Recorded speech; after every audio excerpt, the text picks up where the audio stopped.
has to be said for Hitler. The rallies that he threw, the uniforms, the flags, the pageantry, everything, they are on the level of Steve Jobs. It was impeccable. That is Ben Wilson, host of How to Take Over the World, one of the largest history podcasts on the planet. And Ben argues that leadership is the most important trait you can have in the 21st century. One of the things that's always impressed me about Caesar is that he won so thoroughly that his name became synonymous with ruler. In this episode, we dissect the leadership principles of 5 of the greatest leaders who have ever lived. Napoleon Bonaparte. Nietzsche referred to him as the most late-born man in history. Alexander Hamilton. He says, I beg you won't tell this to anyone else. I wish there was a war. He is the Napoleon of America. And Jesus Christ. He really looked into people, felt seen when they were with Jesus. My name is Nick Munoz. Welcome to The Greats. So I sent you a message on X a couple days ago, and I asked you who the greatest leaders of history were.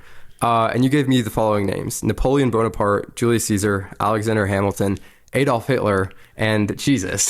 So pretty good. To be clear, I just thought these would be 5 interesting people to talk about. I wouldn't necessarily classify Adolf Hitler as one of the greatest leaders of all time, but okay. But you see, he's certainly an interesting leader to discuss. So what I was hoping we could do is we could just go through each of these men and talk about like kind of what made them great leaders, like great people of history, and then also talk about like some stuff that we can apply in the modern day world, just because like that's what you should do with people in history. Totally.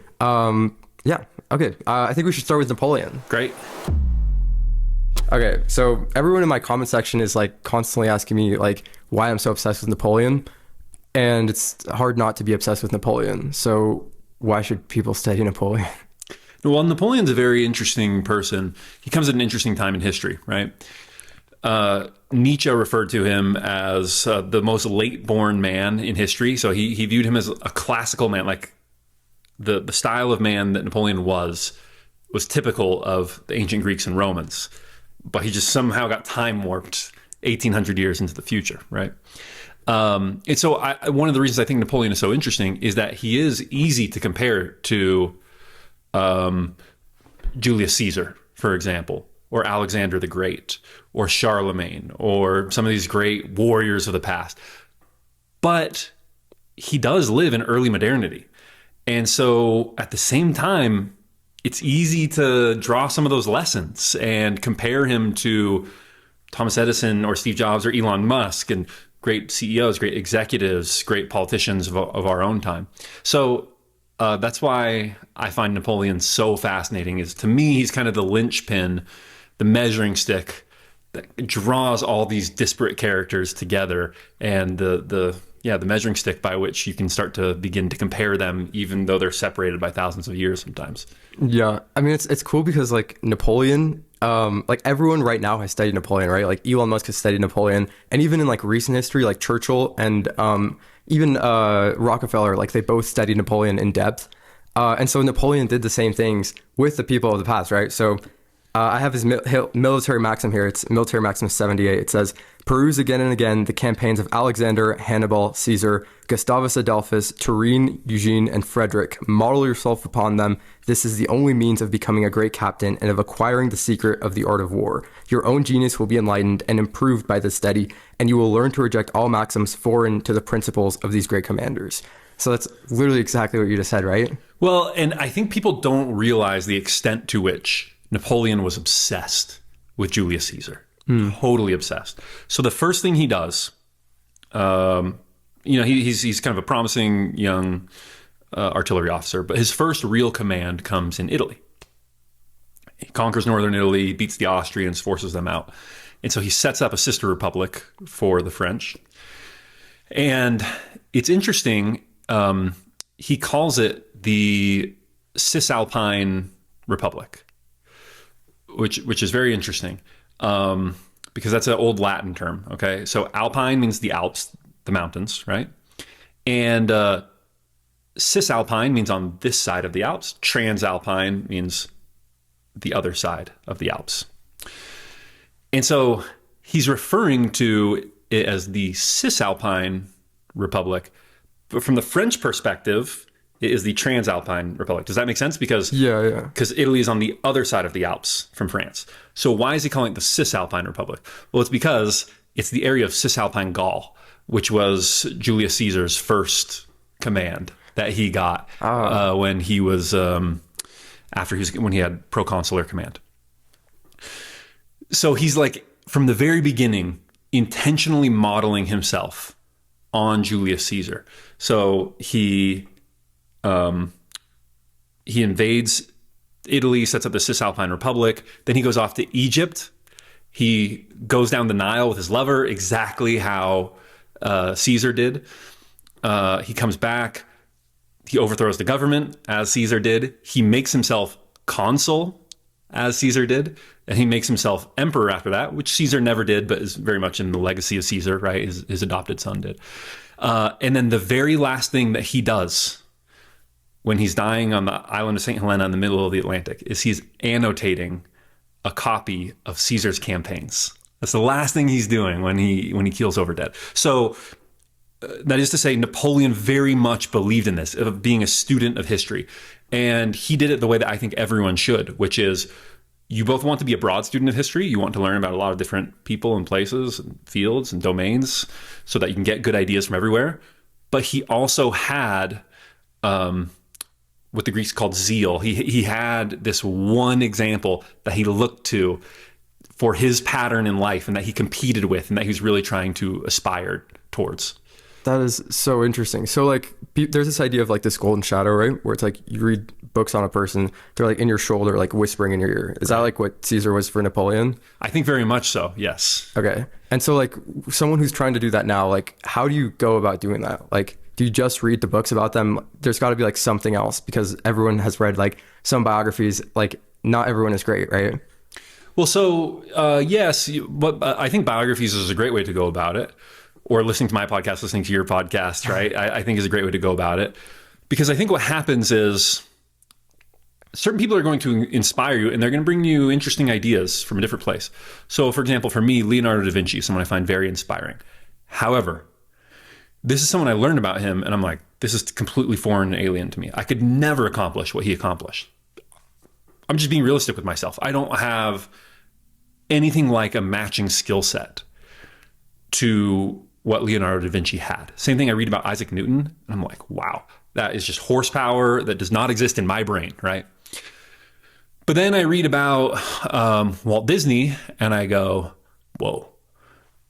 Not only do I find his accomplishments remarkable, but he really resonates with me on a personal level. Like, I feel like I could accomplish what he did. There's so Aristotle had this word zeal. Aristotle did not invent the word zeal, but he has a good definition of it. Zelos in the ancient Greek. And zelos is a pain felt when one sees in others great and admirable accomplishments or abilities that one is capable of, but does not yet have. So I like that definition. Like sometimes you read about someone and it just clicks with you. You feel this pain because you realize, oh, I could do something like this, right? Mm-hmm. We do have kind of the same skill sets, but I have accomplished so little in life. You know, there's the famous story of Julius Caesar seeing the statue of Alexander the Great, breaking down crying and saying, do I not have reason to weep when I think that by my age, Alexander the Great had conquered the entire world and I've done nothing so remarkable in all that time. Yep. Thomas Edison has like a similar experience with Michael Faraday. Like this happens a lot in history, right? And so I think first you want to just read broadly so that you have exposure to lots of different stories and types of people, so that you give yourself the opportunity to have that experience of learning about one of these stories and going, whoa, this is someone I really resonate with. And then once you find that person, then it's when you want to dig deeper. You want to read everything that they have written. You want to read not just like the one biography, but the second and the third and the firsthand accounts and you really want to dig into their life and understand how they thought. There's like a million things I could go off of that, but that kind of does sound like Elon's definition of learning, where he talks about like gaining a broad general knowledge before like really going into the branches, where he talks about like you should see like learning as in like this semantic way. But the other thing I wanted to comment on was the word zeal, because I just think like it's such a religious language where the word zeal is like constantly used in the Bible over and over again, right? And so like for a lot of these like great men in history, this is almost like a religion to them. Like it's a part of their religion to study the greats of history and to like build off on top of them. And so Newton has that quote that everyone knows where we all stand on the shoulders of giants. I think that's what Napoleon did, right? Yeah. Well, and you speak of the Bible and the word zeal. So the word that we now have as zeal is slightly different, right? There's some nuance there from how the Greeks use the word. But the concepts are related. This idea of emulation and this idea that now we use zeal to mean really more like enthusiasm and excitement. Like a passion. Like a passion. And I do think, though, one of the things that's interesting from the Bible is there's only one person to whom Jesus says, "Get behind me, Satan." Okay. Do you know who he says that to? I don't remember. It's Peter. Okay. So it is like his number one disciple, the guy who he leaves the church to after he dies. And so it is interesting to me that in the Bible, the model of person that God chooses to lead his people, with the exception of Jesus, who is a perfect man, right? But you can kind of set that aside, is the like overzealous, overexcited, doing too much, always in action, right? And making mistakes, but then fixing them. And so Peter's the perfect example of that. Jesus tries to wash Peter's feet, and Peter says to Jesus, "You will never wash my feet," right? Because he loves Jesus so much. He looks up to him. He's his leader. That's who he wants to emulate. So, like, "You wash my feet? No way. I'll never allow it." And Jesus says, "Peter, calm down. I have to wash your feet. Okay, this is this is part of how things are supposed to go down. I have to wash your feet." And Peter says, "Okay, then wash all of me." Right? So like he's a man of extremes who's always going to one extreme or the other. Moses is very much the same way. King David is very much the same way. And so I think those of us who are Christian, we often, unfortunately, take the opposite approach, which is minimize mistakes, try not to sin. But it's very clear when you read scripture. I'm not trying to make your podcast a religious podcast, but I think this is a good kind of generalizable principle that in the Christian tradition, God favors those who are proactive, those who are making mistakes, those who are trying. And he, I guess, maybe has an easier time correcting that type of person, getting them in motion and pointing them in the right direction. So one thing that Napoleon was doing to constantly control the masses is he was using like religion against them, right? Or maybe not against them, but he was using religion as a way to, I guess, guide people to the direction that he wanted them to. Yeah. Can you talk a little bit about this and like how Napoleon did this? Like how Napoleon was excelled at controlling the masses? Yeah, Napoleon was a master of propaganda. So he starts, he's very clearly an atheist in his late adolescence and young life. He wrote novels. He's a revolutionary. He's an atheist. But he goes through the French Revolution as sort of an outsider, and he sees what a disaster that is. And I do think he eventually comes around to the idea that the Catholic Church within France is a good social stabilizing influence. And so he has a concordat with the Catholic Church, and he definitely makes sure that that there is no question that the church is subservient to the state, right? But within that hierarchy, he very much allows the church to flourish. But yes, he is an excellent propagandist. He has a good feel for it. Part of it also is just the volume. He is the one communicating the most. He's saying the most. He's reading all of the newspapers. He's ingesting all of the information. And so, that's true of Napoleon in every domain of his life, right? He had the most energy, the most activity. He was always taking the initiative. And that was true in propaganda as well. People had to respond to what he was saying. Of course, that does eventually fail him at a certain point, but he was a master propagandist. Yeah, I just don't think I just don't think people understand how much he did, because the volume that he put out is unlike anything I've ever seen throughout most of history, unless you're constantly studying the greats, right? Right. But he was constantly writing, constantly I remember the story of him at Toulon, and there was like no materials there, right? Yeah. And so he's like constantly writing to all these people. He starts like manufacturing his own ammunition, Yeah. and like the amount of output that you need, like the amount of little sleep and the amount of just like go. Yeah. It's just like incredible. The famous example of that is he starts going to the nearby towns, and they've got these like kind of ancient rundown cannons. And so he just pulls those cannons in, and he's like, well, what can we do to fix them up and make them functional again, right? So he's literally taking like sort of disused, out of date cannons and putting them into use. The other one that you see people post the quotes of a lot from the Andrew Roberts biography, and this is a remarkable moment. There's two of them. One is the first time he gets exiled. So he gets exiled to this little island called Elba. And, you know, he lost. They kind of try and humiliate him by making him emperor of Elba, which is a tiny, tiny island. But while he's there, he reforms the roads, the education system, the public lighting, the waste services, like everything, right? And he gets it like fully operational. Like by the end of the time, and he's only there for less than a year, right? But in that year, he gets Elba operating like no other. He does the same thing in Malta when he's crossing to Egypt. He stops at Malta, and he's only there for a few days. But in that time, he reforms the education, the roads, the government, everything. So just how active he was unbelievably exceptional. Is this like just something you have, or is this something that you can develop? I think it's both. I do think if you just sort of looked at the resting metabolic rate of Napoleon, he was an extremely energetic person. I think that's innate. And then I think he developed it as well. I mean, he had a very complicated system developed around him that he handcrafted to make sure that he was as efficient as possible and could make as many decisions as possible. So, yeah. I mean, can you talk a little bit about that? Because one of the people who studied Napoleon in depth is Elon Musk, of course. And so people talk about Elon, and they talk about this group of people around him that they know his every move, all of his next moves, right? It's a group of like 20 employees who have been with him for like 10, 20 years. Yeah. And I'm guessing Napoleon's is pretty similar, because a lot of what Elon applies in his own business is very similar to how Napoleon ran his organization.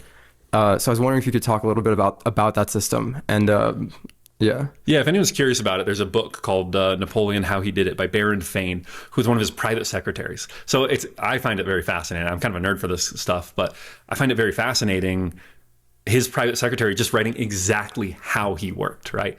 But it's just designed for maximum efficiency.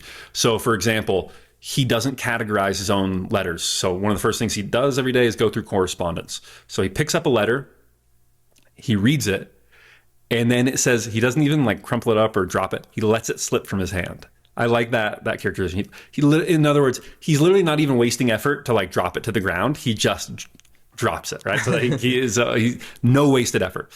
And then someone else comes through afterwards and sorts all the mail into like still needs a response, responded, more action items to be taken, whatever, right? Mm-hmm. So he had a custom desk designed around him to manage his correspondence. So basically, this guy is setting up email inboxes, but because it's the 1800s, he has to do it physically. So he literally does like design it physically, right, with his inboxes. Similarly, when it came to being on campaign, he had a traveling system with him that was basically the same.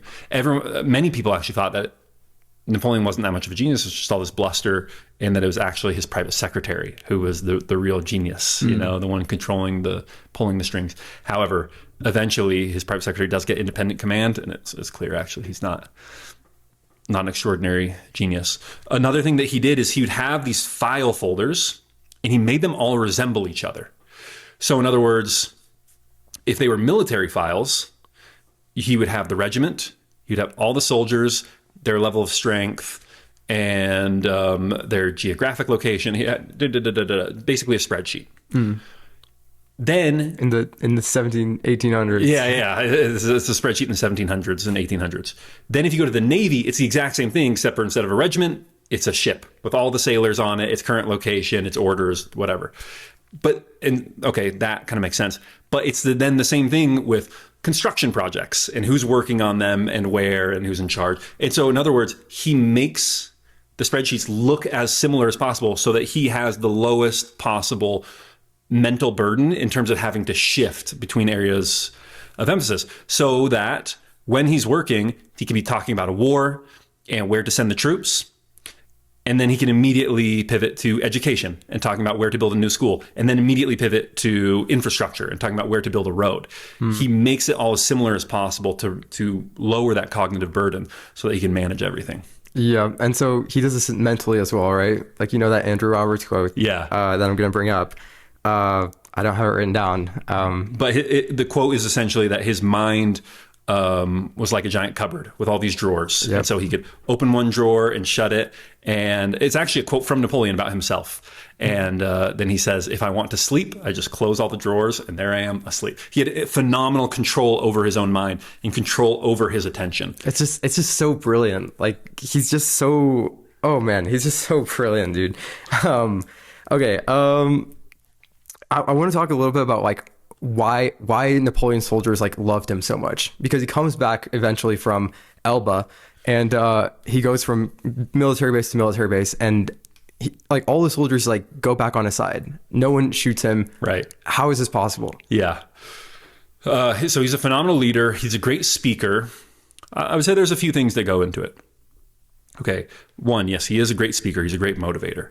He actually says the first time that he realizes that he's called upon to be what he calls a decider of the fates of peoples is at this battle, the Battle of Lodi. And what's remarkable about the Battle of Lodi is that Napoleon is known as a strategic genius. There's no strategy at all in the Battle of Lodi. There's one bridge. The bridge has to be taken. There's nothing clever to do about it. So he just says, all right, we just got to take the bridge. And it's tough because you're marching straight into gunfire, right? Like the first few ranks are just going to die for sure. Mm-hmm. And he gives this great speech and he motivates them. And then they rush across this bridge and they knock back the Austrians. And he realizes once he has that ability to speak and to influence people, that's when he's like, oh my gosh, what could I accomplish with this? So he's a remarkable speaker. Number two, he knows the details of what he's doing. He was known as Le Petit Corporal, the little corporal. And people called him that because even once he is an emperor, he will still be at a battle. Literally, he'll go, those cannons are not positioned right. And he gets on the ground and he starts fixing it, and so he knows the details of what he's talking about. He's not just a grand strategist. Like, he can do your job better than you. And that's incredibly motivating when you know that this isn't just someone who's like giving me directions from on high, but they know what I'm supposed to be doing. They know it better than me. They know what they're talking about. I think that's incredibly motivating. And that's something that's largely missing in the world right now.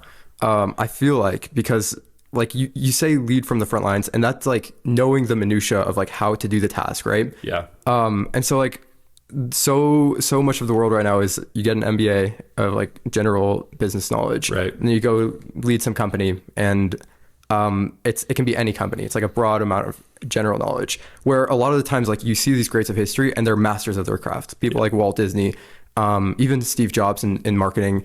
Like, I guess it's like, it just shows the importance of leading from the front lines. It doesn't matter which field it's in even. I'm just reading this book that just came out called Steve Jobs in Exile. Oh yeah. It's about his time at Next and Pixar when he's in exile from Apple.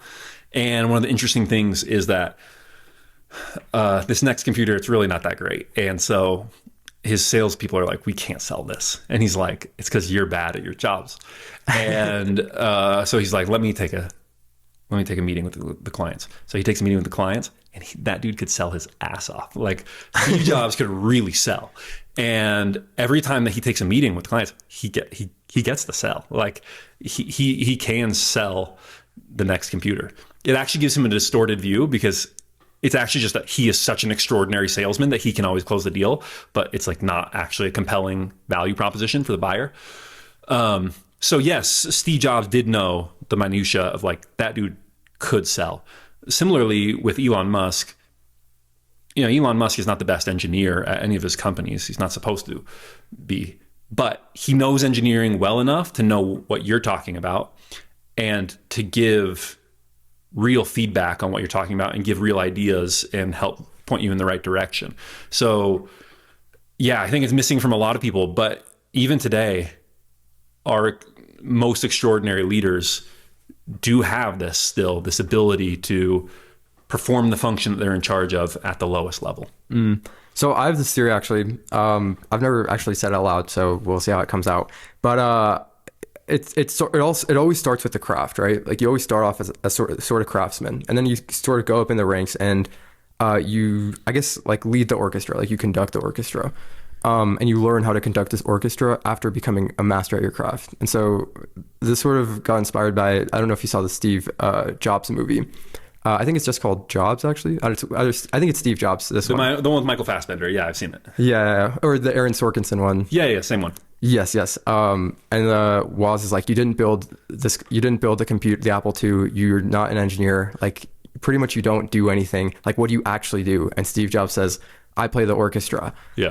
And so he never actually said that. It's just a movie quote. But Walt Disney did say that. I know you said that in your podcast. Right. And the quote is, this little kid goes up to him and asks Walt Disney what he does.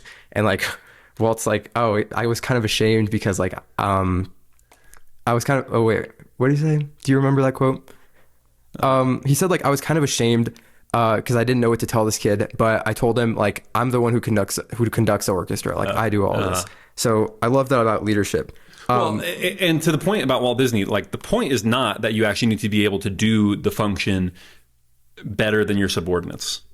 Although sometimes when that happens, it's extraordinary, right? But like Walt Disney was not a very good illustrator. He just frankly wasn't. But he learned it well enough that he knew what he was talking about, right? Like he learned the craft of illustration, of drawing, of artistry. And so that allowed him to be a good leader. So the point is not that you need to be the best, but it's just that you need to know what the people on the front lines are actually doing and going through. That makes sense. What do you think the greatest leadership moment for Napoleon actually is? Well, it's probably Austerlitz. The Battle of Austerlitz is... It's like the pinnacle moment of maybe anyone's life ever. You know, it's like such an exceptional moment in world history. Okay, so what would you say about like maybe putting Marengo up there just because they were so close to defeat? Yeah, I mean, Marengo, I'd say the difference between Marengo and Austerlitz is that at Marengo, it is sort of a problem that Napoleon created. He made an error. And it was because of bad intel though, right? Because of bad intel, yes. But you know, still nevertheless, it's an understandable error, but it's an error. And so it's him correcting that error in an extremely remarkable way. So the Battle of Marengo is, he gets bad intel, a spy, he doesn't know he's a spy, comes and tells him that, oh yeah, the Austrians are retreating. And so he splits his forces. Meanwhile, the Austrians have not split their forces. So he goes to attack them the next day, thinking he's attacking a retreating force that has split. And he finds that he is attacking with only half his army, the entire Austrian army. So they outnumber him 2-1. And so he just walks into this battle where he is way outgunned, way outmanned, has no chance. And so he's just basically retreating for an entire day. And it's just such a remarkable moment of leadership because the Greeks, they actually, for them, they had a few gods of war, right? But one of the main gods of war was the god of panic, okay? Because that is how battles are won and lost. People panic, people start running away, and then it's over. And so for him, for an entire day, for I think it's like 8 hours, for his men to be totally outgunned and just slowly retreating across this battlefield, and for them to have the faith in him to stand and fight is really remarkable. And that's all he can do. I mean, he is making some strategically smart decisions of like, where do I need to patch the holes? You know, he's running back and forth.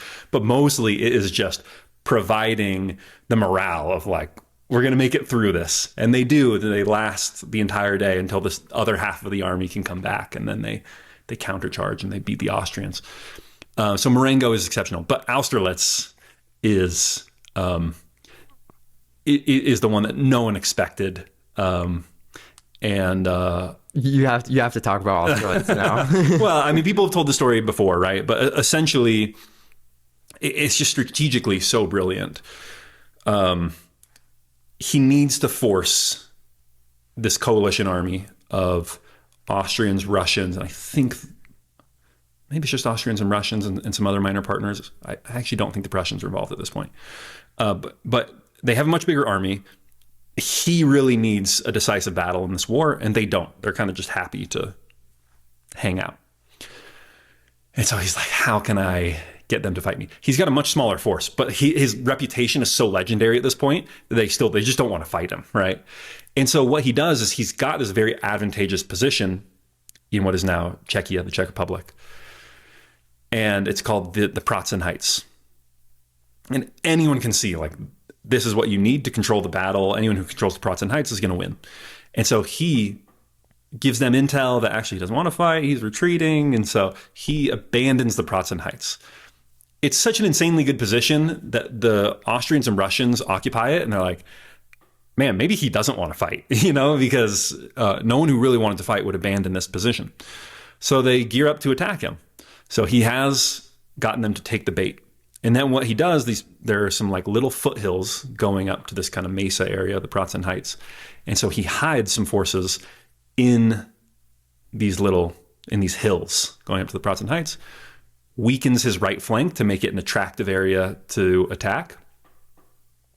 And at the beginning of the battle, these forces that he hides in these hills are hidden by the fog, because there's always fog in the morning in these areas. And this is one of the things Napoleon is famous for, is reconnoitering the battlefield, is really knowing the terrain, okay? So he has looked at this battlefield well enough that he knows that there's always this fog in the morning and it burns off during the day. And so he weakens his right flank to make it a very attractive target to attack. And the Austrians and Russians see it and they're like, man, how could we not? Like, we're going to win this battle. We're going to roll him up. And so they take all their forces from these Pratzen Heights and they take them off of them down to attack his right flank. And at that moment, like the minute that they vacate the Pratzen Heights, it's about noon, and maybe actually it's a little before 10 or 11 a.m., and the sun burns off the fog, and now everyone can see that he's actually got all these forces right there. They're exposed to everyone. They run up, they take the Pratzen Heights, they take the cannons from the Russians and Austrians and start shooting down on the rest of their forces, and smashes them. They all get sent running. And it's this, like, through pure strategic brilliance, he defeats a much larger, much better equipped army on their home turf when they didn't want to fight him with the advantageous terrain. Like, everything going against him, the only thing the French have going for them is Napoleon's strategic brilliance. And he destroys them. He just obliterates their army. So that is like the peak of Napoleon's brilliance, I think, is the Battle of Austerlitz. Yeah, it almost feels like destiny. Like, that's the peak of, like, destiny or whatever. Well, and then many people thought that that's his downfall. He literally, from that point on, was like, I don't think this is true, but people hypothesized that he thought he could no longer lose. Like, he was invincible after this. It was such a glorious victory, which I don't think is true, but you can see why people might think that. Yeah. It's just such an insane battle. I think one of the only other battles that matches that is like Cannae and Hannibal. Yeah. I think that's my personal favorite one. How much of a role does destiny play in leadership? Because I know that's like the fog that was hiding the troops. It had to play some sort of role where that fate. You can think of like there's a million examples of like Washington during the French and Indian War, bullets flying past him. Churchill during the Boer War, like same exact thing. Hamilton going back to retrieve his rifle. New York, like at some point, like people keep asking me like how much of this is just luck? Because in my eyes, great men, there's just no luck. Like in my eyes, luck doesn't exist. Yeah. And I think like Caesar has that quote where it's like if destiny doesn't go your way, you have to bend it to your will. Right. How much of it is luck? Well, there's a good quote from Phil Knight, the founder of Nike. He says, "Belief is irresistible." I always remember that. Belief is irresistible. There's this guy Kubizek who was an early childhood friend of Hitler's, and Kubizek, someone asked him like, what was this guy's deal? Like, this failed artist, what made him so remarkable? And he distilled Hitler's entire appeal down to two things. He said it was extreme belief coupled with the ability to convince. Okay. And they all believe. They all believe in their own destiny. And there is something, I don't know. I don't want to get into like too woo-woo. But there definitely just is something to it that It's like an it. They have it. Yeah, and I do think a big part of it is just is rationally explainable. Some of it maybe is a little beyond that, but some of it is just rational. Of when you believe, you act differently, you speak differently, you lead differently, and all these people were real believers. I really believe that. Oh yeah. So the other thing to say about this is specifically on Napoleon. For him, you can read the quotes. For him, destiny was essentially God. He believed in destiny like other people believed in God. And he makes his wife wear a sash that says destiny when he marries her. And I really think that like he was trying to marry destiny in a way. And what's interesting is that it's when he divorces Josephine, this woman who he dresses up as destiny when he marries her, that destiny starts going against him. So like, I don't know, maybe he was right. But he's got a good quote where he says, there is a destiny of which I am ignorant, for which I am bound. Until that destiny is accomplished, I am invincible, irresistible. Once it is accomplished, I am a mere mortal. So he really believed that in destiny like God. And he believed in it, I think, more than most God-fearing people actually do believe in God. He believed in it so strongly. So destiny really was Napoleon's God. I'm like so unbelievably glad you said that, because I had this thing back in high school where like when I wasn't dating anyone, people would ask me who I was dating, and I would say, oh yeah, I'm dating this girl named Destiny. And there was no girl named Destiny. But like I didn't even get that from Napoleon. Yeah. I'm so obsessed with what I'm doing. Like I can't look outside of what I'm doing, and this is what it is. Like this is how things are. I'm dating Destiny. People don't need to know it's not a real girl. Yeah. This is how it is. There's a really trending topic on X, and this transitions really well. A trending topic on X about introspection and how introspective people are. And so I love what you said on this other podcast, Relentless Podcast, great podcast, by the way. And the episode and the podcast in general, I'm a huge fan. Yeah. Shout out to Ty. Yeah. Shout out to Ty. Love you, Ty. On that podcast, you said that a lot of great men are like sharks that smell blood. Like they don't think about what they're doing. They just smell blood and then they just have to hunt. Like you just go to the fish. Right. Can you speak more about that with regards to Napoleon? Yeah. People ask me sometimes, what are their internal monologues, right? What are their internal monologues like? And I believe that their internal monologues are similar to the internal monologue of a shark that smells blood, which is to say there is no internal monologue. They are fully present in the moment. They are in pure flow state. They are only thinking about what they are doing, pure instinct. And I think that's what everyone should strive for. So people have been talking about introspection. Does a shark have introspection? Yeah. Does a shark have introspection? A shark does not have introspection. And of course, one should try to minimize mistakes that can be fatal. But I just don't. I mean, it's actually one of those things that's counterintuitive to me. It doesn't make a lot of sense. But when you read the lives of all of these people, you just can't find many who accomplish, or any that I can think of, who accomplish great things, who are very introspective, who are thinking about their strengths and weaknesses and trying to categorize them and trying to do self-improvement and all of this stuff. Like, they're just sharks who smell blood. I love that. People are going to eat that up. I'm going to eat that up because like your enthusiasm about this is just like incredible.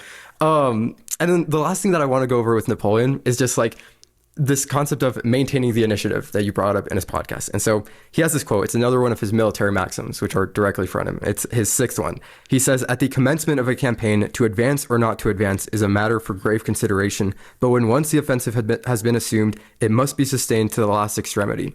And I thought this was super interesting because like Rockefeller, another great leader, I think he's underrated as a leader, by the way. Yeah. But in Chernow's biography on him, they describe him as like he was very like, he thought a lot about like his strategy before he executed, but once he executed, it was like lightning fast and he would like strike before you could even see it. And so I'm hoping you can comment on how can you like maintain the initiative like Napoleon in the modern day? Will always be first. I mean, that's the thing, is always be first, always be thinking, never respond to events. You want to create events. So one of the examples I've given before in the podcast is, this is a funny example, but I was in student government in college, and I was the vice president. My friend was the president, and from the year before, my friend was the president too, and his name was Eric, and his motto was students first. Okay, students first. It's a great slogan for his campaign for student body president, and it was a great slogan because everyone felt the need to repeat it. All of his opponents were saying, and this is how I will put students first. Like, they couldn't help themselves. And so, like, why does he get to own students first? Well, because he just got there first, right? He was the first one to say it. He was the first one to coin it. And therefore, everyone who said, I'm going to put students first in one way or another, it's like, okay, it's a good point, but you're still just repeating the slogan of your opponent. It's the same thing if you look at the immigration numbers in like late 2023 and 2024. The Biden administration finally starts trying to crack down on immigration, which had been totally out of control, illegal immigration under their administration. But they get zero credit for it, because if you say like, oh, actually, we're doing a better job on immigration now, it's like, but Trump already owns that issue, right? Like he got to immigration first. And Spencer Pratt is doing that right now in LA. I don't know if you've been following him, but he's been making a big deal about like the homelessness and what an issue it is. So anyways, to seize the initiative is just to get there first and make it your home turf, so that like it's kind of, you can create a heads I win, tails you lose type situation where people have to respond to you and to your initiative. And it creates a very powerful dynamic. And so that's seizing the initiative. And then as you keep going, like people start to get tired, right? How do you maintain that? Maintain the initiative. Yes. All the way to the last extremity. Yeah. Well, I think there's a good quote from Napoleon, and it's just a very short quote, but he's talking to a subordinate, and he says something like, faster, everything depends on you, right? And that's just kind of how he ends his letter. And I think that feeling of like, there's no such thing as stasis in life. You're never staying still. You're doing better or you're doing worse. And if you think you're staying still, you're probably doing worse. And so I think Napoleon understood that, and actually maybe understood it too well. It was his inability to just like chill out for a little bit that ended up undoing him. But especially when you are trying to seize power for the first time, when you are trying to win for the first time, there's just no stopping. There's also a good quote that he says, you don't want to fight the same enemy too many times, or else they will adapt to your strategies and tactics, right? So that's why you don't want to stop, is because if you stop, okay, now I can regroup, now I can adapt to what you've been doing, and now we kind of reset at level 0. No, you don't want to allow that dynamic to occur. You just want to keep going until you win completely, because then they never have a chance to recover and to respond to what you're doing. Yeah, that's actually really interesting. I read a book by Barry Strauss, and it was talking about like Alexander, Hannibal, and Caesar, and so it was talking about how like it ranked the people, but it also ranked their opponents, because some of the opponents just never adapt, right? Right. But most of the times they do, and so you gotta be careful. Yeah. I think that's a good place to move on to Caesar. Great. The first thing I have on Caesar is just like, why would you choose Caesar over Alexander and Hannibal? Well, I think one of the things that's always impressed me about Caesar is that he won so thoroughly that his name became synonymous with ruler. Okay. So if you look at the German word Kaiser, it's just an adoption of the word Caesar. The Slavic word Tsar also just means Caesar. And so for almost exactly 2,000 years, someone on earth was using his name to legitimate their rule. The last czar was, I think, is Tsar Simeon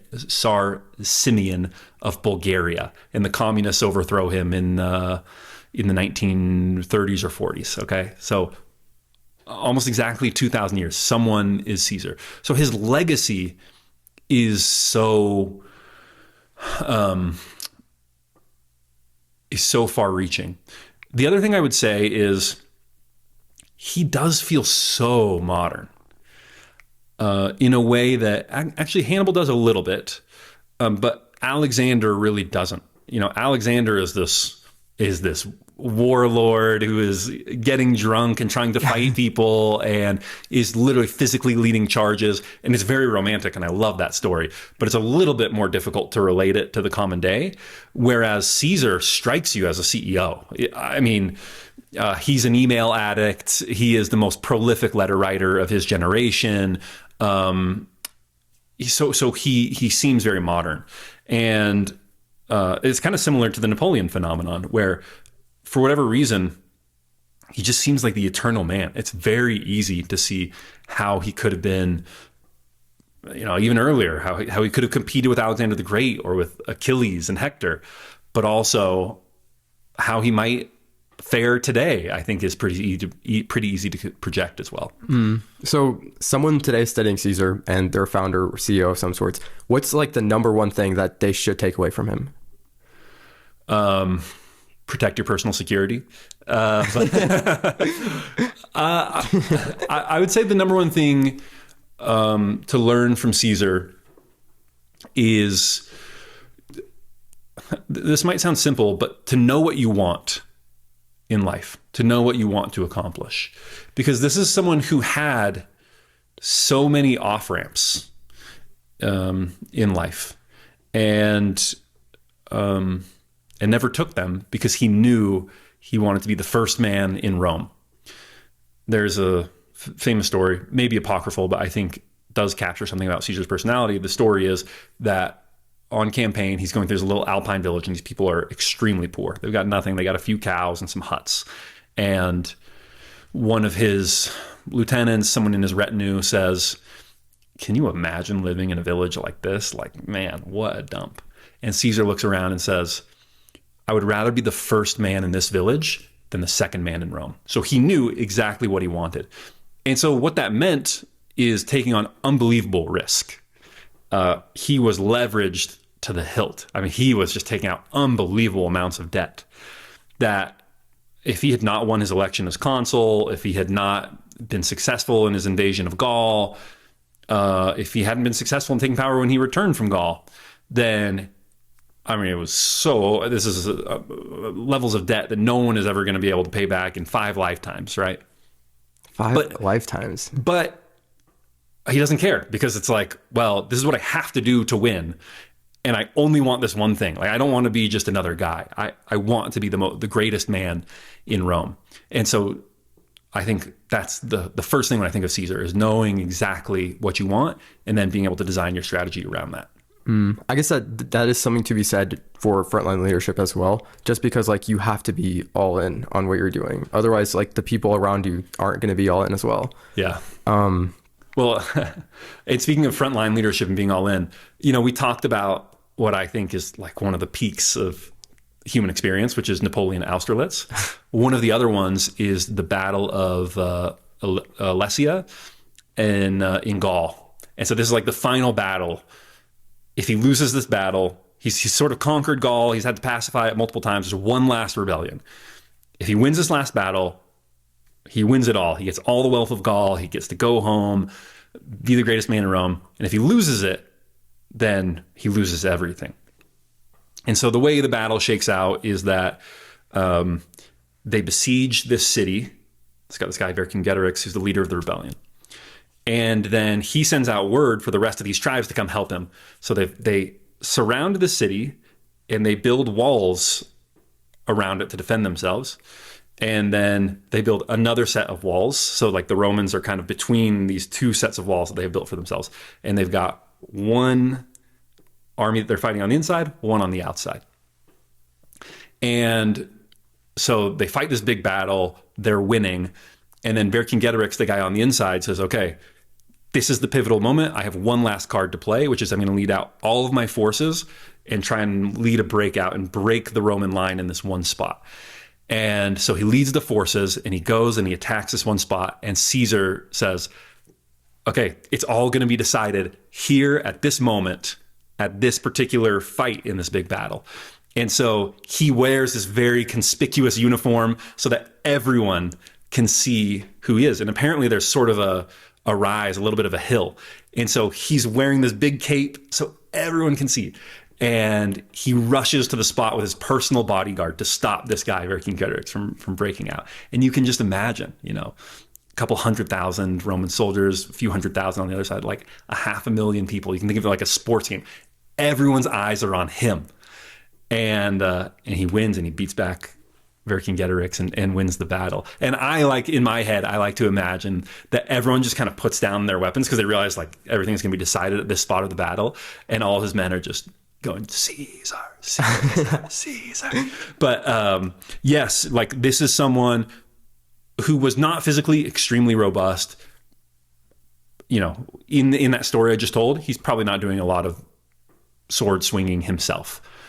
But his physical presence close to the line of battle with his personal bodyguard, who are kind of like the special forces of the Roman army, right, is what makes the difference. And he is exposing himself to real danger just by being there, right? So yes, he is someone who was on the front lines, who did expose himself to danger, who shared his men's food and their rations and slept on the ground like they did. And that endeared him to them. And they loved him and would do anything for him in part for that reason. Okay, so we have to talk about the Romans as like a whole, right? Because the Romans is like, it's a group that's unlike any other group throughout history. Yeah. And they just have such a great like mindset of honor, and they were the best engineers. And there's just something about the Romans that you don't see anywhere else. Even with all the great leaders, they have like great masses. There's nothing like a Roman legion, like a Roman army. Yeah. How did like Caesar inspire this culture? Was the culture already there? Like what the culture was already there. Yeah. One of the most famous examples of this is this King Pyrrhus of Epirus, basically Greece. This is a Greek king. And this is before Rome is like Rome, right? They're just kind of this upstart and they're trying to kind of make noise on the Italian. They don't even control all of Italy yet. They're kind of making noise. And so he wants to go put them down. And so he goes and he wins a battle. And he wins another battle. And then the Romans get all their troops. And he wins a third battle. And he's like, okay, time to go show up, collect my winnings, make peace. I'll give you guys pretty good terms. I beat you. And I continued to beat you. And he just can't believe that they won't come to terms. These people, like, they're psychopaths. They're total psychopaths. There's something I call selective irrationality, which is essential to any great enterprise, which is that you have certain values that you just don't compromise on. And so, for example, Costco, they can make a little more profit on so many different products, right? How do they choose? But they just are selectively irrational. Like, no, we take as little profit as possible because that is what we do. We give our customers the best deal possible, right? And Apple, with the inside of their phones and their computers being marvelously engineered. Same thing. Like, is that rational? Is it worth it? I don't know. But we just have this culture, the selective irrationality about making as beautiful of design as possible. And so the Romans have this selective irrationality of, we never make deals. We always win or we die. Like, that's it. We have to win. We have to conquer at all times. So Caesar is an inheritor of that legacy and is the person who is most effectively able to use it, but he doesn't create it. Okay. That's sad because it would really make him like that, just that much of, I mean, it's already Caesar, so it's hard to get on top of that. But one thing I did read in the Phillips Freeman biography was no Roman general ever pressed his troops harder than Caesar, but no army ever followed its leader more willingly. Yeah. And so you could say the same thing about Napoleon. Is it a problem that a lot of like founders are taking the nice route or maybe aren't like pushing their troops or their people as hard? Would you? Yes. Yeah. to the extent that that is happening, I still think actually the greatest companies in the world still have cultures of extreme performance, especially at the top, just out of necessity. Like that's the only way. But to the extent that that isn't happening as much these days, yeah, I mean, it's definitely a problem. You look at something like NASA, and you look at the early days of NASA when we were just figuring out how to go to space, and that culture, I won't say it's cutthroat. People weren't, there was a strong sense of camaraderie. People liked each other. People were trying to help each other, but it was extremely intense, extremely, extremely intense. And it was performance driven. And then NASA just over the decades becomes very decrepit, and they lose that edge. And then it's incumbent on an organization like SpaceX, which once again has that culture of extreme work, of extreme performance, of you perform or you're out, to revitalize the American space program. I think actually some of that is trickling back into NASA, and it's being reinvigorated in some ways. It's so crazy because like you see that over and over again, that it's a sense of honor, right? Because like the Romans had that eagle, and every legion, every group of Romans had an eagle, and like the enemy couldn't capture the eagle, and so they would die for this golden eagle. Right. And so you see the same thing during the Civil War, where they would have the flag, and you like people would die for the flag. Right. It's just a culture of honor. Yeah. I think every company needs that. How can someone build this culture of honor? Like, who built it for the Romans? Like. Well, I mean, part of it is, going back to belief, the Romans were extremely pious. They really believed in their religion. So, I think that's part of it. And then I think part of it is just like, I don't know, biological. It just emerged out of who they were as people to a certain extent. All culture does start with people. And so it's getting people who value the same things in the same room. Like you're never going to find people who don't intrinsically care about the work and make them care about the work. And Steve Jobs has a great quote about this. He says, culture is really important, but the culture has to be about the work. Like there is no culture independent of work. If people are thinking that culture is the beanbag chairs and the ping pong tables and all that stuff, like they're just completely off. The culture has to be about the work or else it's just not effective. Is that like mission? Like it's about the mission? Yes. Yeah. That's another way of putting it. It's about the mission. It's about what you're trying to accomplish. Caesar is so similar to Napoleon. So like everything that could be said about Napoleon, you could right. Well, the other thing about Caesar is, you mentioned the culture, and he does come from this very strong culture of command. Like every young Roman aristocrat is expected to know how to command others. And part of that is just like, I mean, they're born in a household of slaves. Like they're born bossing around people who are much larger and older than them from the time that they're very, very young. And, of course, there are negatives when it comes to slavery, but there are also positives. I mean, it's a very similar culture, frankly, to like 1700s Virginia, the culture that George Washington and Thomas Jefferson and all these great leaders of the early American Republic come out of as well. And so I think you need to create that culture of command where command comes naturally to people, because I think people valorize a little bit more today engineering and individual performance, and it's still the case that leadership is the most essential component of group performance. It is. It's one guy at the top. It's one guy at the top setting the direction, getting everyone to move in that direction. And Caesar is a great, great early example of how to do that.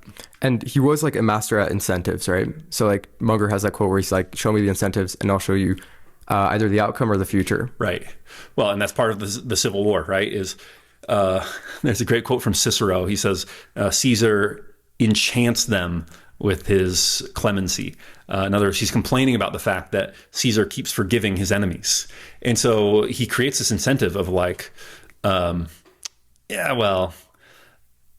maybe like we should just go over to Caesar, because if we do, then he'll embrace us with open arms.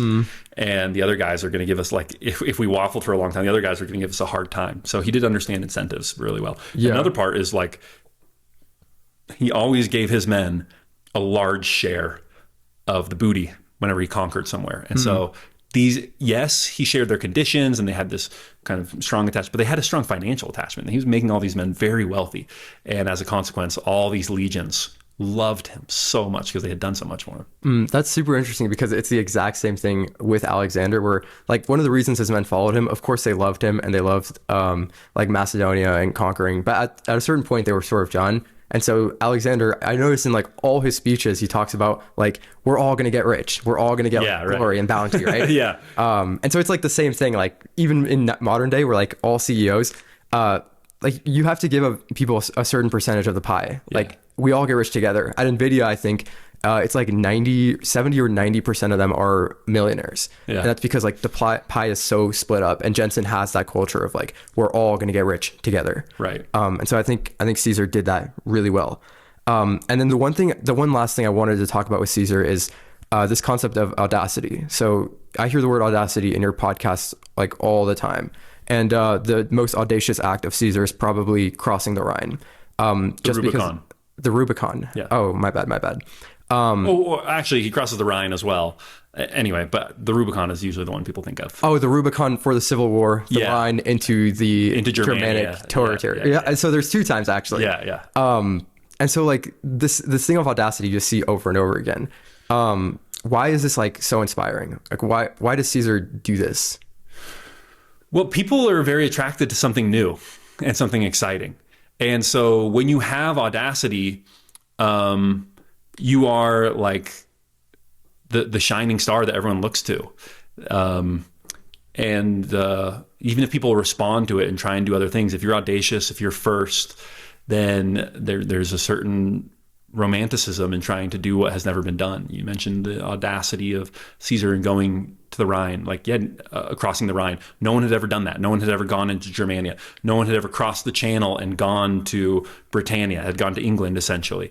So his audacity in doing that, it's exciting. People want to write about it. People are, what's it like? What monsters are there in these distant, crazy lands?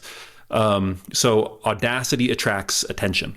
I think it's also just like people crave adventure. Yeah. So if you can take people on an adventure to do something that no one has ever done before, that's so exciting. Yeah. I mean, I want to do that. Yeah. I think everyone wants to do that. And so if you're a leader out there, I think like the main thing you can do is just like be almost mission led. Caesar knew what he wanted and he was able to get people to that vision. Right. And so like that's what a leader is. They're able to do that. Okay, let's move on to Alexander Hamilton. Great. So my first question on Hamilton is very similar to the one on Caesar, where between George Washington and Ben Franklin, you gave me the name Hamilton. So why Hamilton? There's a good quote from Talleyrand. So Talleyrand is this French diplomat. He works for Napoleon for a long, long time. He's sort of an interesting guy in that he's very flexible morally and politically, and so he ends up working for the monarchy after Napoleon. But he sort of is an interesting figure who knows everyone, has done everything, right? Yeah, I think he's extremely underrated. Yeah, I think everyone should study him. Talleyrand's a very interesting person. But so Talleyrand says, he comes to America for a while as a French exile. And so he says, the 3 greatest men in the world are Napoleon, who he knew intimately and worked for, Fox, who's this prime minister in Great Britain. Was he ever prime minister? Anyways, I think he was the leader of the opposition, actually, but great British statesman, and Alexander Hamilton. And he says, and of the 3, the greatest was Hamilton.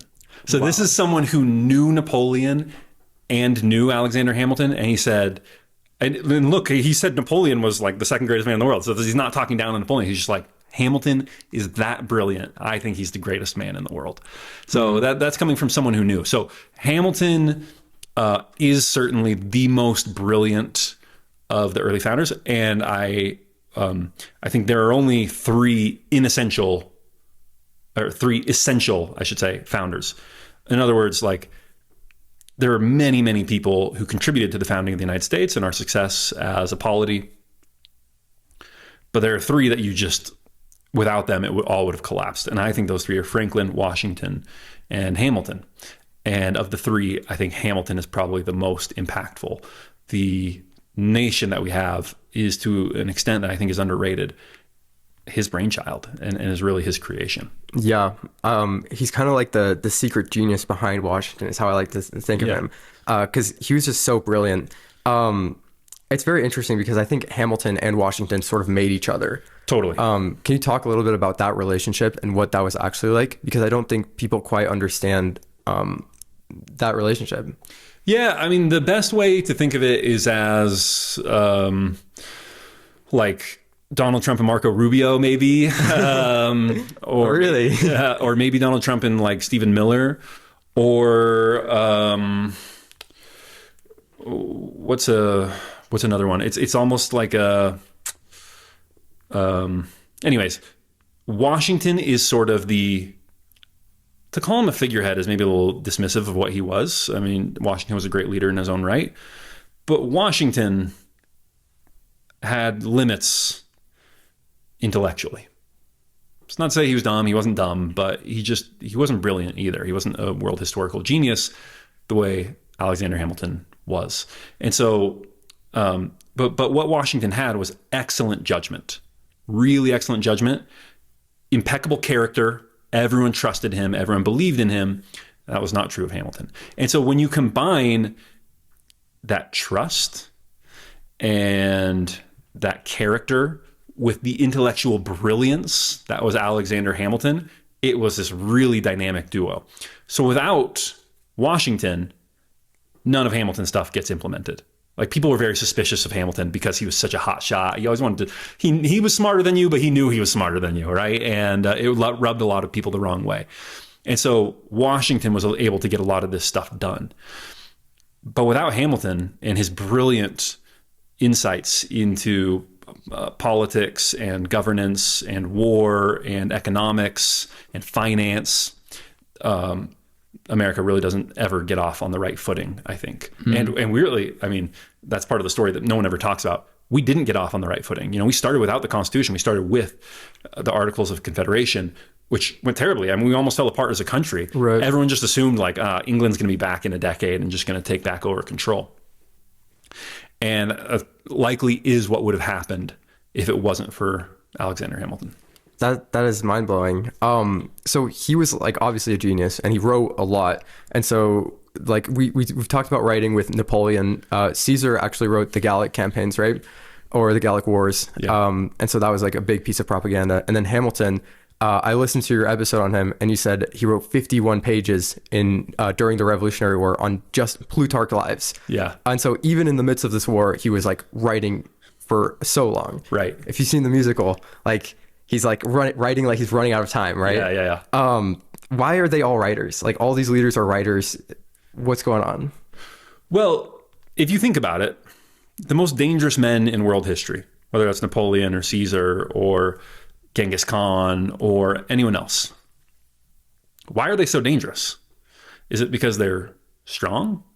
Because they're physically strong? You know, is it because they have strategic brilliance? Like, obviously, no. The answer is they can get people to follow them, and they can coordinate people in the right direction. Like, leadership is what makes them so dangerous, right? And so writing is communication at scale. Like, it is still the most effective technology that we have for aligning people behind you. Actually, mass video has maybe complicated that slightly, but it's kind of a similar principle, right? Yeah, I mean, even mass video is like writing. Yes. Because like, I don't think people realize this, but like when I make a YouTube video, I'm like writing all of that down. Like, I write the script and then I read the script and I make the video, right? Yeah. And so like, even like making a video, people talk about like different forms of content. At the base level, it's still just all writing. Yeah. And it's the same thing for Steve Jobs or Thomas Edison or any of these great business leaders or leaders in science or really like any domain. It's the ability to communicate that makes you so effective. And so writing is communication at scale. And so that's why, I mean, they are all, Julius Caesar was one of the great writers of his era. Napoleon was one of the great writers of his era, and Alexander Hamilton was one of the great writers of the same era. I think another thing to point out about Hamilton is how young he was when he was actually writing all this stuff. So the year 1776, when he was called up by Hamilton, he was 21 years old. I know there's two different accounts of that, but for most people, I think under yours as well, he's 21 years old. Yeah, there is some dispute about his birth year. He might have been 2 years older, but it's really not germane.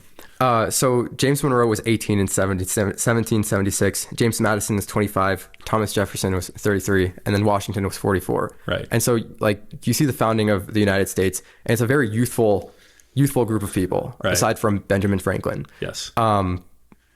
The average age of a congressman is 58. Yeah. Like, I can't even say that without laughing. Yeah. And so, like, what is going on? Like, all these leaders are relatively young. I know Caesar was 30. Napoleon was, how old was Napoleon? Well, for what, right? But he's still in his 20s when he takes command. Yeah, in the first invasion of Italy. So he's young, yeah. And I actually think that's one of the things that makes Napoleon and the Napoleonic Wars so successful for France. It wasn't just Napoleon. It was someone like Napoleon. If the revolution had never happened, it doesn't matter how successful you are. You're looking at multiple decades of just rising through the ranks, hoping that someone notices you before you are able to become a general. So you're not going to become a general until you're in your 40s or 50s. But the revolution happens, which is disastrous in many ways for France. But one of the things it does is that all these aristocrats who serve as the officer corps, they all have to flee and go abroad. And so it makes a lot of opportunities for these young, hyper competent, really smart officers. And so often, I mean, you'll see it. It's Napoleon, it's Davout, it's Murat, it's all these guys, Desailly, and they're young. They're in their 20s, their 30s, maybe their 40s, and they'll be facing these Austrian or Russian generals who are in their 60s. And they just don't have the same vigor and energy that they used to have. And so, yeah, like, innovation comes from young people. It doesn't come from the old. And the average age of Congress is like a really bad sign for the direction that America is headed, frankly. Yeah, I mean, the craziest thing is you see the same thing in physics. So I'm studying physics, and like the physics age is also like a lot older. And so I'm always like trying to tackle this problem. And so like part of the reason I wanted to make this podcast about like leadership is just because I think there needs to be more young leaders, like a more youthful energy. And so I think Hamilton was like a big inspiration for me, where like I can do something when I'm young. I'm 21 right now. And so I have the next decade to really do something, right? Yeah. Well, and I think you have to look in the right areas, right? Because there's actually my favorite letter of all time is one that Alexander Hamilton writes to his childhood best friend. His name is Edward. Can't remember his last name, but he calls him Ned. And so Alexander Hamilton, he's born on the island of Nevis, this like very small Caribbean island, bunch of sugar plantations, whatever. And he knows he's smart. And very young, he's apprenticed to a trading firm. It's trading all these commodities in and out. And the partners of the firm go away for a while. He's like 14 or 15 years old. And when he's just like 14 or 15 years old, he takes over and the operation is running smoother than it ever has. Like, these were competent people he was working under, but Hamilton is something else, right? And so they're more profitable, things are more efficient, communication is better, like everything is going amazing. And then the partners come back and they're like, well, thanks, but like, you're 15 years old, we got it from here. Yeah. And so he writes this letter in despair to his friend Edward. And he says, I don't want to be too ambitious, but like, I just can't take this anymore. Living on this small island with no prospects, no chances. What am I going to do? I'm kind of stuck here. And he says, is this wrong of me to want? Am I too ambitious to want all these things? Like, please don't divulge my ambition to anyone else. And then he says, I beg you won't tell this to anyone else, But I will close with this, Ned. I wish there was a war. Wow. And like he like calls his shot, right? Like he knew that if there was a war, that would be this big disruption, this chance for him to make his mark. And so, of course, he's able to sail off to America and make a name for himself there. And like the war is, people don't realize about this, about Hamilton. Great statesman, great founder of institutions and foundations, constitutions, but like arguably the greatest officer of the Revolutionary War. Like, he is the Napoleon of America. Brilliant artillery officer. And that's where he makes his name. Yeah, I mean, you have to talk about that relationship between Hamilton and Napoleon, because Talleyrand notices it, like everyone notices it. And there's this moment in the Battle of New York, right, where he leaves his rifle and then he gives someone his rifle. The man who he loaned his rifle to left it where the cannons were being fired, and then he goes like nothing is going on, grabs the rifle, and comes back. And Napoleon was always doing this kind of stuff too, right? Exactly. Of like cannonballs flying all around his head. And it's not just that he does it; it's just his attitude too, of like, yeah, all right, destiny is on my side. Yeah. Well, and I think the other thing too, which is maybe a little morbid, is both of them had very depressive dispositions. You know, Napoleon wrote extensively about suicide in his early 20s. And Hamilton also, I mean, I'll do my little thing later, but like Napoleon and Hamilton are exactly the same person, So Hamilton also had depressive episodes, and both of them dealt with these very strong depressive episodes through like just action, just a body in motion cannot think all these depressed thoughts, right?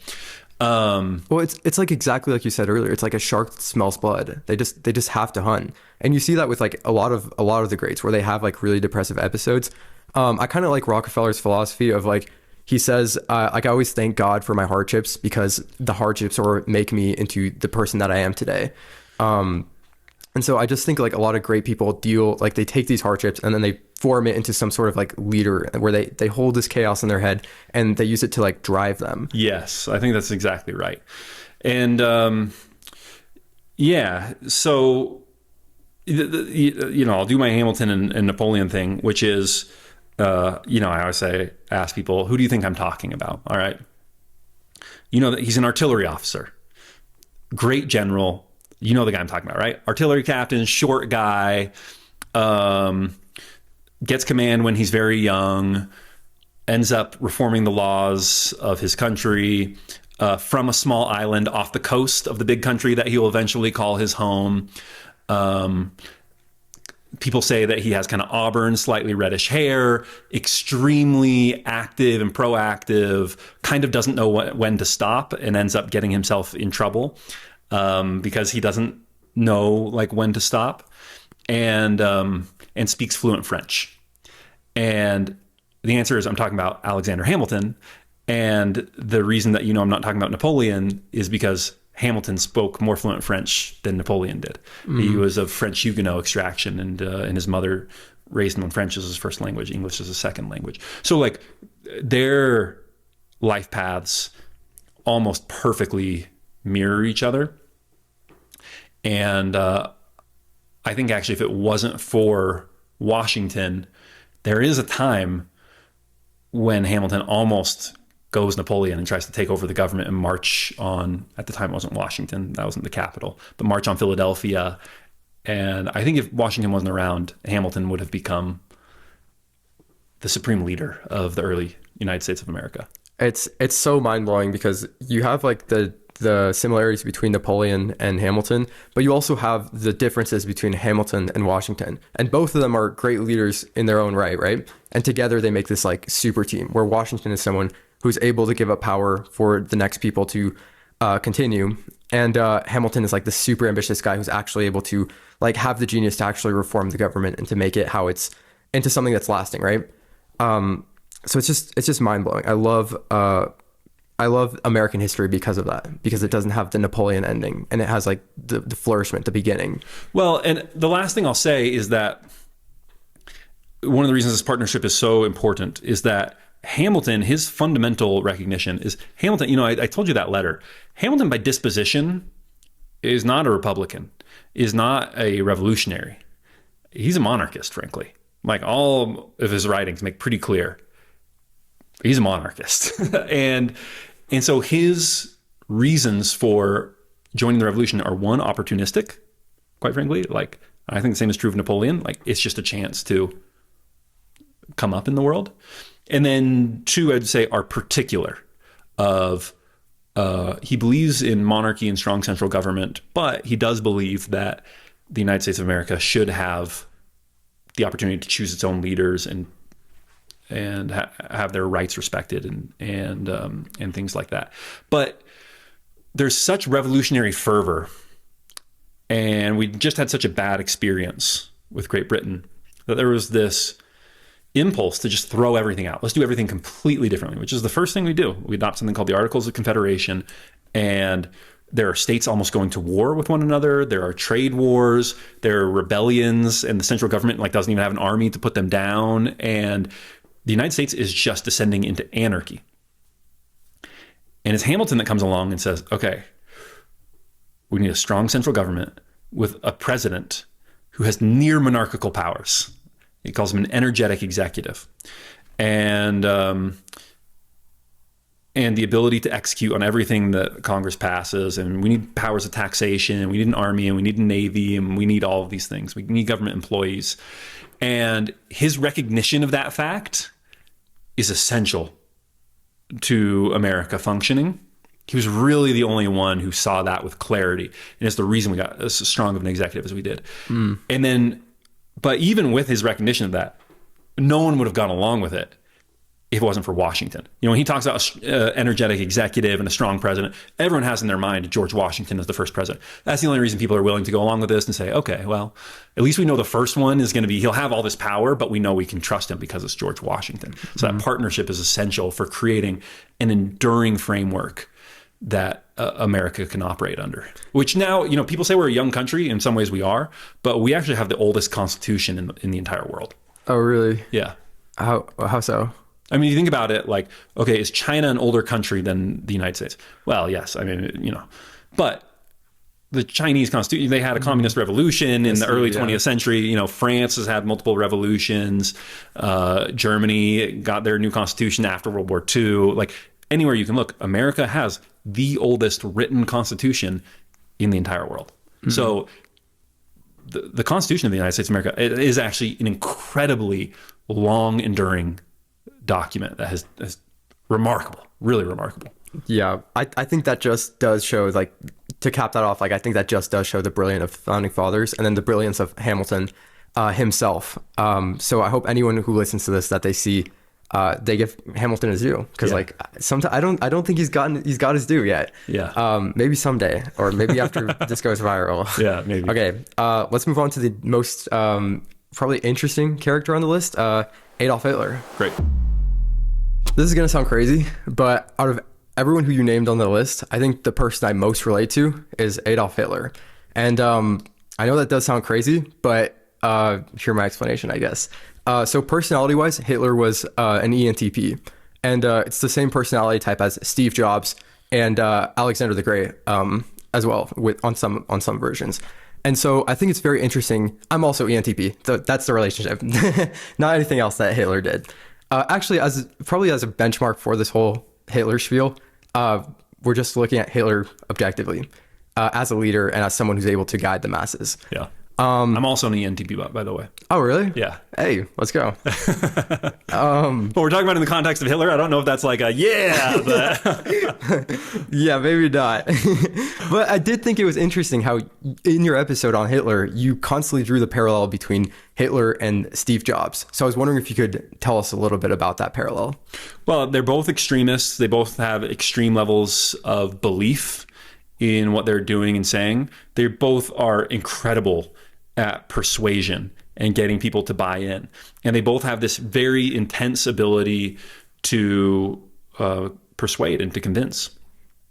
And you think about the defining act of what they did in life. And for Steve Jobs, I think it was this tremendous, his presentations, his product announcements were a genuine art form. Genuine, like an incredible art form. And, the same thing it has to be said for Hitler, that, say what you want about the guy, of course, and we all should, but the rallies that he threw for the National Socialist German Workers' Party were unbelievable. I mean, as an artistic phenomenon, they are on the level of Steve Jobs' product announcements, although, of course, they're very different with very different ends.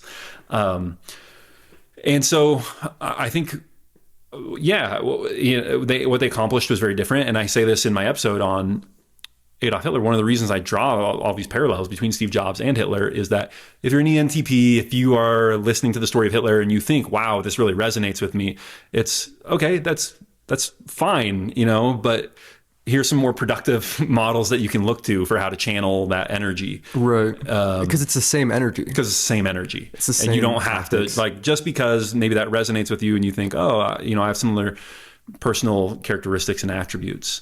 It can obviously be put to tremendously good use as well. Right. And I think you're exactly right on his speeches. I think one of the reasons they were so good is because he was so passionate. And so he actually has one of my favorite quotes ever. It's kind of a long quote. It's a paragraph, but he says, "The great masses of the people yield only to the force of speech. All great movements are people's movements. They are volcanic eruptions of human passions set off either by the cruel goddess of desperation or by the torch of the world as it is thrown to the masses. They are not the sweet words of smooth talk literature and heroes. Only a storm of hot passion can change the fate of a people. Passion can only be aroused by a man who feels it inside himself. Only the possessor of passion can give the words that will open the gates to people's hearts like a hammer."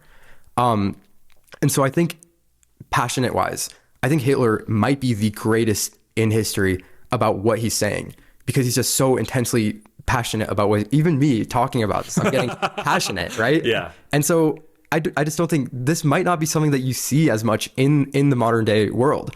The two, in an American context, they're probably the two greatest political movements since the New Deal and FDR, which is the same time frame as Hitler, have probably been, let's just say in the 21st century, actually, because there's some competition for this. But in the 21st century, it has been Obama, Hope and Change, and it has been Trump, Make America Great Again. And both of those were quite successful, or are quite successful. But you look at the actual passion and belief of both those movements compared to someone like Hitler, and it's a very dim shadow. And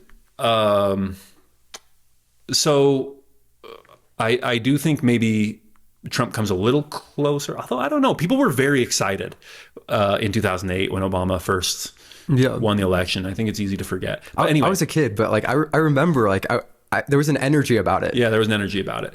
But few people are just really able to animate the national spirit in the way that Hitler was. And someone's going to do it.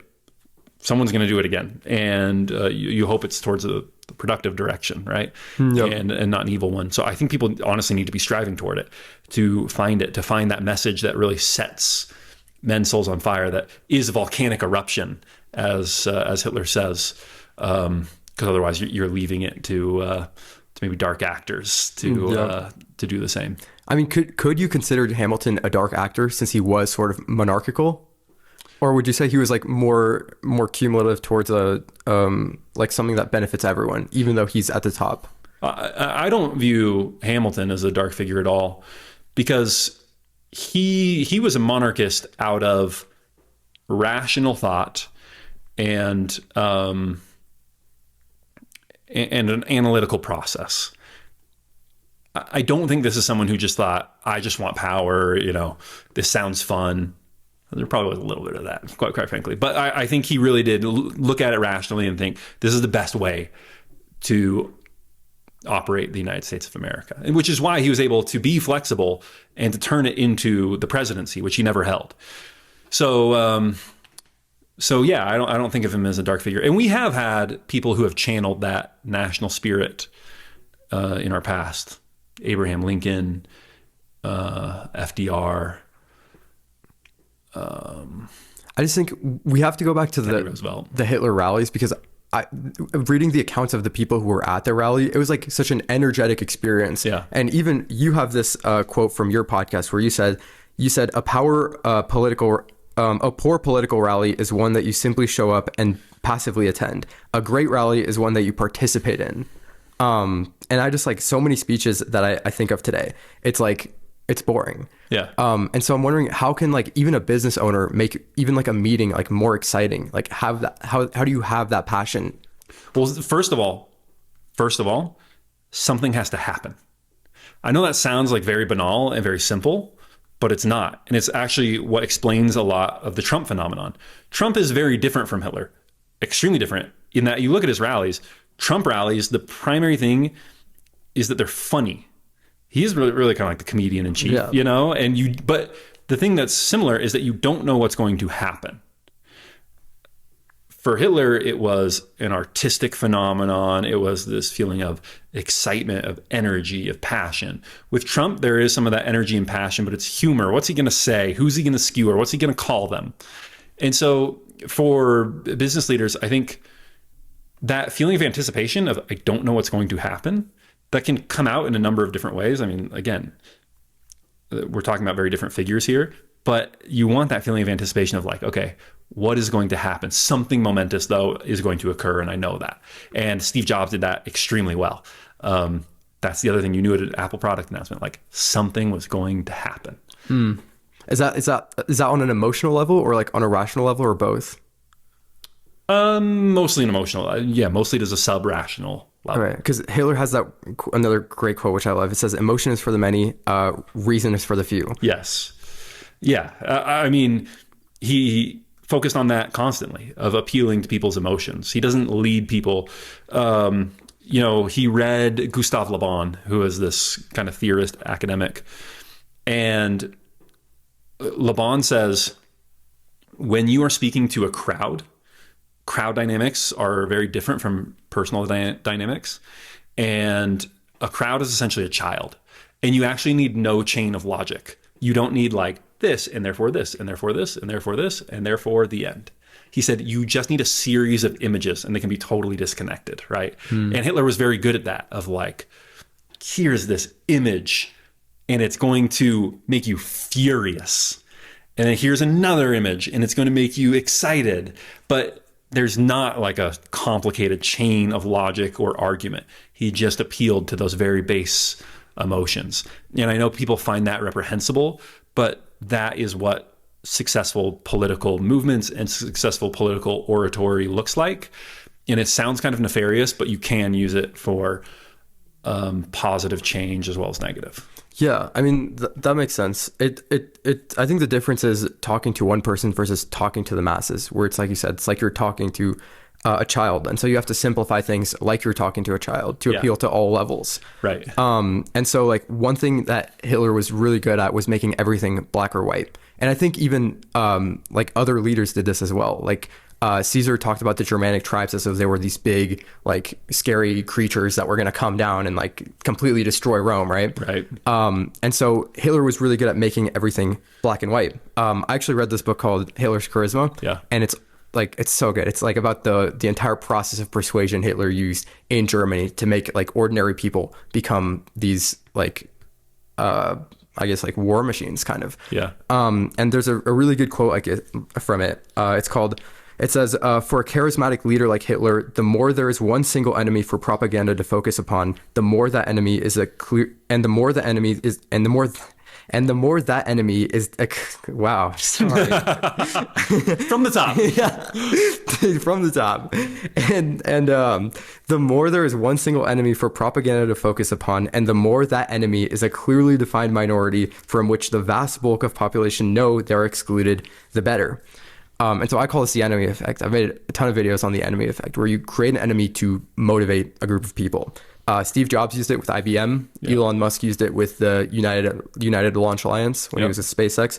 And Rockefeller used it. He said they were like a band of Christians, all united going against the oil industry. Right. And I think Hitler did this really well, just like in the opposite direction, I suppose. Yeah.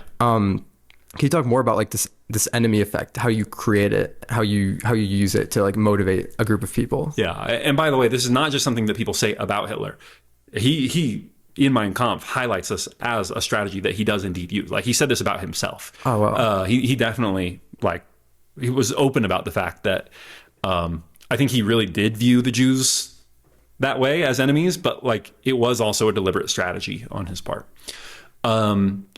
Yes, the enemy effect is extremely powerful, and defining it as a single set is really crucial.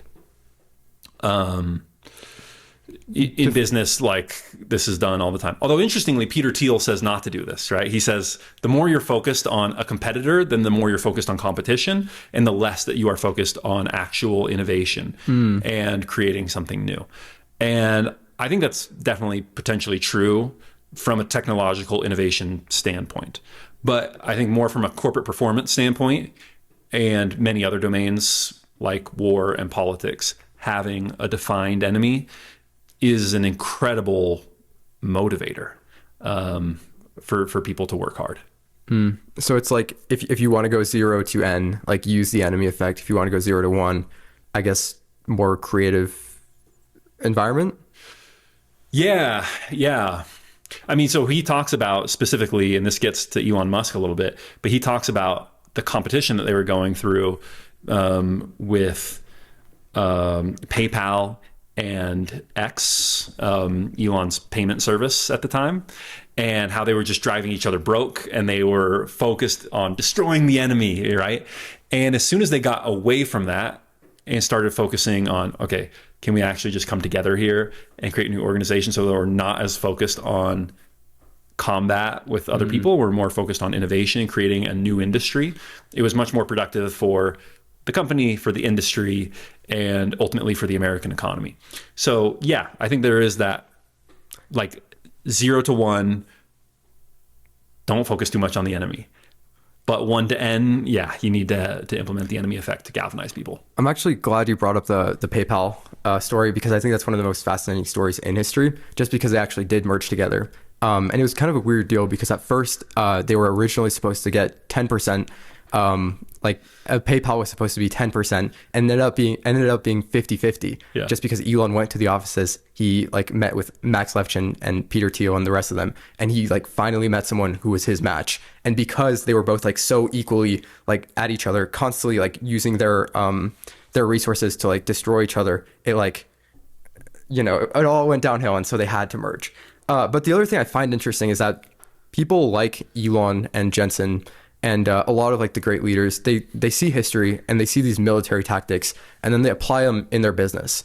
And I just think this is like absolutely fascinating, because during PayPal, Elon is constantly referencing people like Alexander, people like Napoleon. And I just don't see this enough in business, where they reference these military tactics. Because we're talking about Hitler here, right? Okay. And so I think it's interesting. There's maybe leave Hitler aside for this. No, because I think this is good. Okay. Because there's a thought exercise at Airbnb called the 11-star experience. I don't know if you've ever heard of this, but so essentially what it was is in early Airbnb, they would talk about what is you rate out of 5 stars. Okay. So what does a 3-star experience look like? Okay, you show up to your Airbnb, everything's fine, maybe a little dirty, checkout's a little wonky, whatever. What's a 4-star experience? Okay, everything goes more or less well. It's not that good of a house, so it's not 5-star. Okay, what's a 5-star experience? 5-star experience. Everything is perfect. Checkout is flawless. Check-in is flawless. It looks how it does in the pictures. It's a great location. It's a fun venue, Okay. What about 6 stars? What if someone were to give it 6 stars out of 5? Like, what if we were to even push this beyond? Oh, wow. Okay, well, the host is there and like personally cooks them a dish and okay, you start going over the top. And then he goes, what about 7 stars? It's like, oh, well, I kind of like left everything on the table with 6. Like, well, with 7, I guess a chauffeur shows up at the airport with a limo and It's like, oh, okay, now you get it. Except, what about 8 stars? And he keeps going until it hits 11 stars. All right. So obviously by the time you're at 11 stars, the things that you're thinking of are completely ridiculous. Okay. But then once you get back to thinking about, well, then let's create a 5-star experience. It's like, okay, well, that seems pretty easy by comparison. And now we've maybe got some interesting outside the box ideas for how to create a great experience. I think when you think about from a corporate perspective, how do we create a cult-like experience? How do we create unbelievable buy-in from our customers and partners to where they would follow us to the ends of the earth? How do we create an unbelievable product announcement like Steve Jobs did? Like Nazi rallies are almost that 11-star experience of like, this is the ultimate cult-like behavior. And we don't necessarily want to go to an 11 out of 5, right? But once you think about like, wow, the level of performance, the level of passion, the level of belief, the level of like brainwashing, then having a strong brand that people buy into, like an Apple or a Nike or a Tesla or something like that, maybe seems less far-fetched. So I think that Hitler is maybe a good use case that you can use as a framing device, even though, of course, like that's not what you want to do as a company. I just think that the Airbnb is such a brilliant like thought experiment where like you think of like what's the best thing you can do, and then you just keep going past it, and you keep like writing levels. You keep trying to beat yourself. Wow, I've never heard of that before. I can't believe I've never heard of that before. Yeah. That's insane.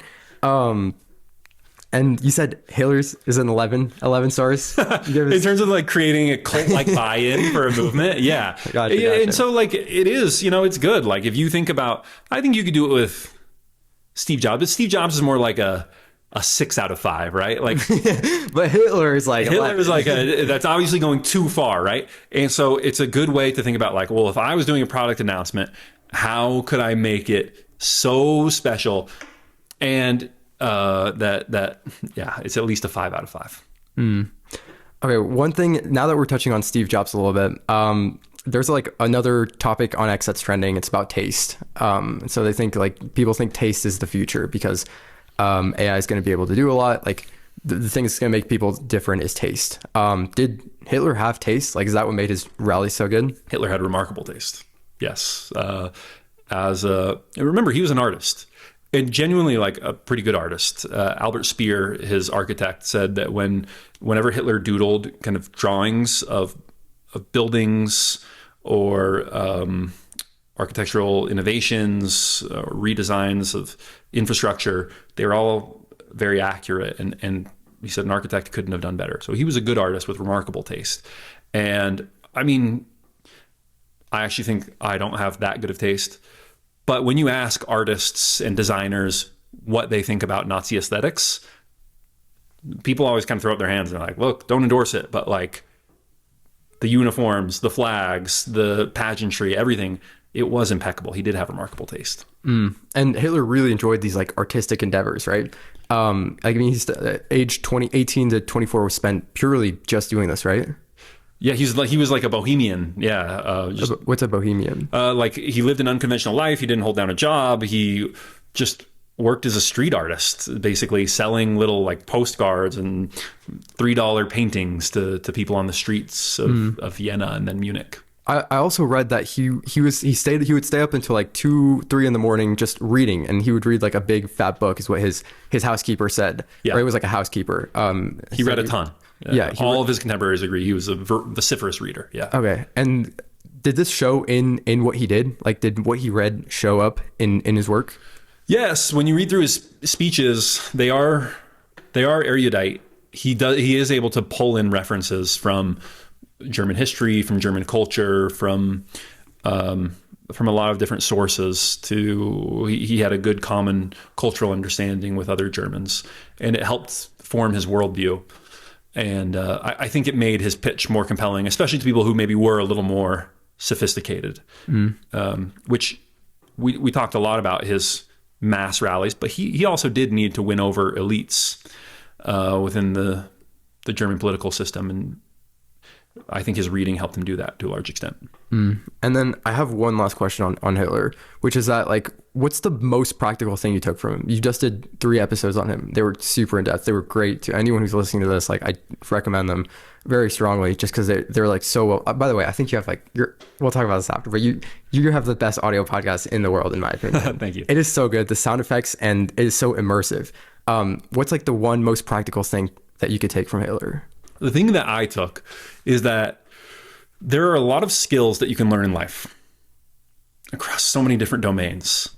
And I always wonder, like, even just like little skills, because I play the piano and sometimes I want to spend more time, working on the piano just for fun. I enjoy it. And then in work, I wonder, do I need to focus more on sound design, or do I need to focus more on scripting, or what, anyway. The thing that I took from Hitler is this is someone who was essentially a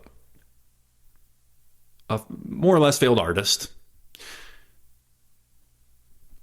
Went into the army. Yes, he won the Iron Cross, but was not like a great commander. Was not a great strategist. He was a corporal, which is like the lowest officer that you can be. He was an officer, but he's the lowest officer you can be. And then like doesn't do anything remarkable after until he starts speaking. And he basically speaks his way into power. And so when it comes to evaluating all the different skills that you can learn in life, rhetoric, the ability to speak, is the most powerful skill that anyone can learn. Period. End of story. That is the case. And the other thing I'll say about it is like being a persuasive, great speaker with presence matters, but actually what you say matters more than how you say it. Because people always say like, well, but Elon Musk is a poor speaker. Elon Musk doesn't have great presentation in terms of presence and fluidity of speech, but Elon Musk is not a poor speaker, actually, at all. Elon Musk is a good speaker. And the reason is it's because of what he says, not because of how he says it. And Elon Musk, actually, more than anyone of our generation, is A, a true believer, and B, is able to keep people focused on a higher goal than just making money or just, something more mundane. This is someone who talks constantly about saving the world, about renewable energy, about going to Mars, about making humans an interplanetary species. And so even the counterexamples people use don't hold up. Elon Musk is actually a remarkable speaker. So rhetoric is the most important skill that you can learn no matter what you do, no matter what your industry, no matter your profession. I'm glad you brought that up, because I don't think many people realize the amount that people actually studied rhetoric in history. Like the best example I have is Cleopatra. Fascinating biography. And in her biography, it says in her childhood, she was constantly like focusing on all the tiny bits of what makes a great speech, like the structure of the story, the tone of her voice, the fluctuations in what she says. And like the most important thing, like you said, what she's saying, like the mission, making herself seem like more than human, almost like a goddess. Yeah. And so I think that is the similarity, where it's like making yourself almost like a prophet, something that seems like a little bit out of this world. And so going back to Hitler, that is what he was able to do. He was able to make himself into more than human. Even he used like a lot of religious terms with the Catholic Church, I believe. The last thing on Hitler, I promise. But how did Hitler make himself appear more than human? Well, I think the first is that he spoke in very prophetic tones. And this is actually something that Karl Marx did really well as well, is he wasn't saying this is what we should do. He wasn't saying this is what I want to happen, this is what we all want to happen. He was saying this is what will happen and what is actually happening. And it created this sense of prophecy, of when you speak in that way, like even if I seem authoritative, even if I'm like, Nick, we need to go take over Utah. It's like, okay, yeah, we need to. Yeah. But when I'm like, Nick, we will take over Utah. Like I can feel the way the winds are blowing, and you and me here together, we've got something special. It's going to happen. Like the amount of energy that comes out of that statement is, whoa, like you start vibrating. And so that's one thing, is that Hitler spoke in prophetic terms. That's how he made himself seem more than human. Number two, pageantry. Like this is classic, like Greek, Anatolian, kind of old world, pagan stuff. Like the kind of pageantry that he used, the banners and the lighting behind him. I mean, You could pull like a key in from like 500 BC and sit him down in the audience and be like, oh yeah, this guy's a god. He's clearly trying to act as a god. So the second thing is the pageantry. And then the third is just the belief, the self-belief. Go back to Kubizak, his friend. It's the ability to persuade combined with absolute belief. And Hitler had that belief. Wow. I think that's a great place to end on Hitler. And we're going to move on to one final character on a lighter note. Jesus. A little bit of whiplash, yeah. Yeah, a little bit of whiplash. Why should people study Jesus? He's the most impactful man to have ever lived, like clearly and obviously. So, yeah, that's even if you don't believe in him, that's a good reason to study him. And so Jesus is like an interesting guy, right? Because you have 4 gospels on him, and that's sort of his biography in a way. Right. 3 synoptic, 1 apocryphal, John. Well, I mean, I wouldn't refer to John as apocryphal, like, because usually the Apocrypha is referred to as a separate thing. But yeah, the 3 synoptic gospels plus John. Yeah. Okay. And so you take all that, and those 3 stories plus John make everything that is written about him, right? Yeah. And so he created this religion that has lasted for 2,000 years from just that. Yeah. From 3 years of his life. Right. How is this possible? It depends on who you ask. Of course, if you ask a believer, it's because he was more than a man, and it's the doings on of God. So it doesn't make rational sense from the perspective of a believer, which I'm a believer, but I also try and make rational sense of it. I think he was a really genuinely remarkable teacher. I do think that is true. What made him a great teacher? Well, there are a couple things. Paul Johnson has this really good short biography on Jesus that I quite like. And he talks about a few things. One is he's the most powerful master of analogy of all time.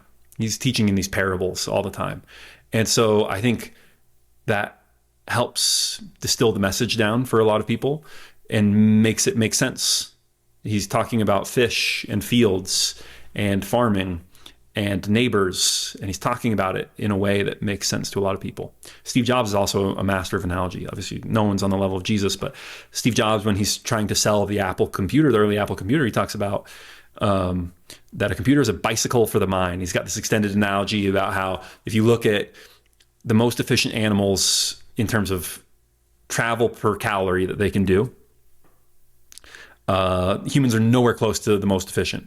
Some bird is. But if you give a human a bicycle, all of a sudden they do become by far the most efficient in terms of travel. And so a computer is a bicycle for the mind, right? Mm. Wow, great analogy. Even without telling you what a computer does, all of a sudden you understand. And so Jesus is really remarkable at using analogy. Yep.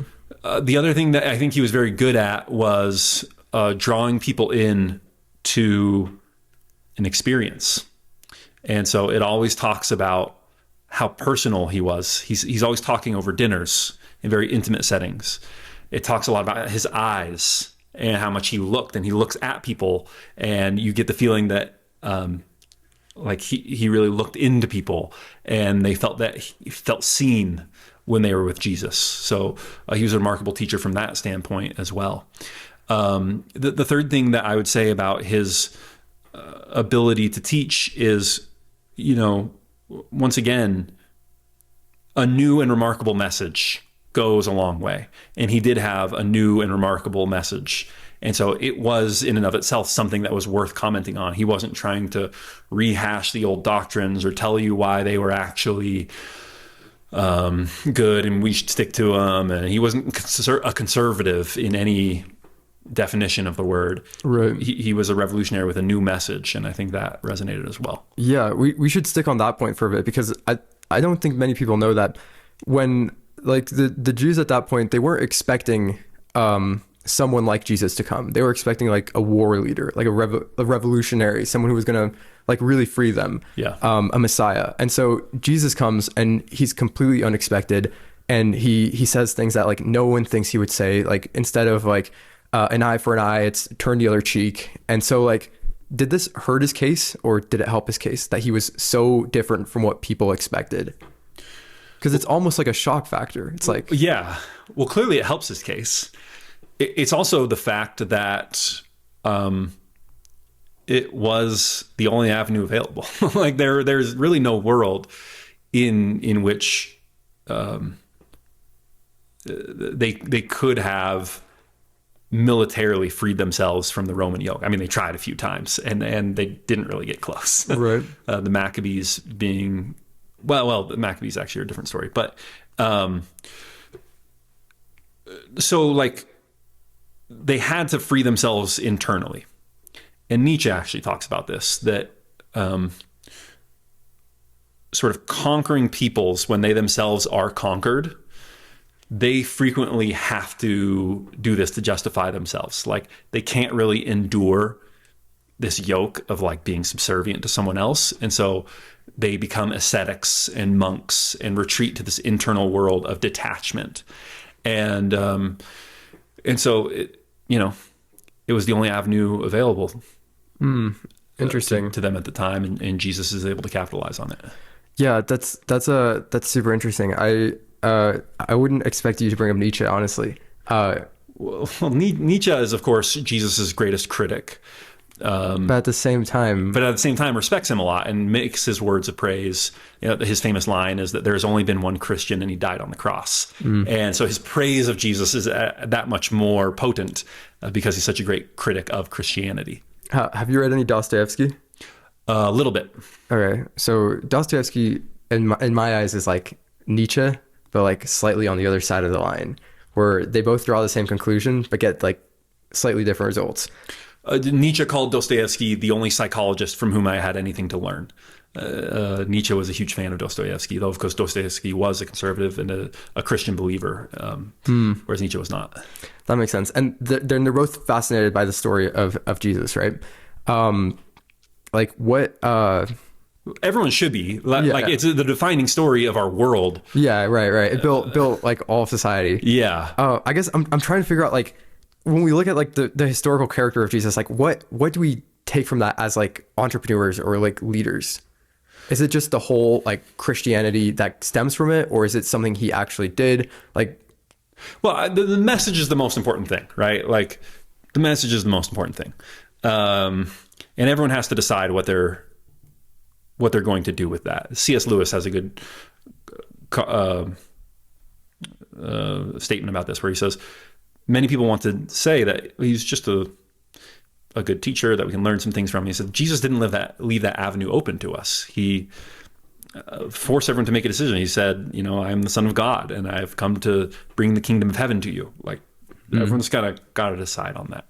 So, you know, with that caveat that like everyone does actually have to reckon with his message.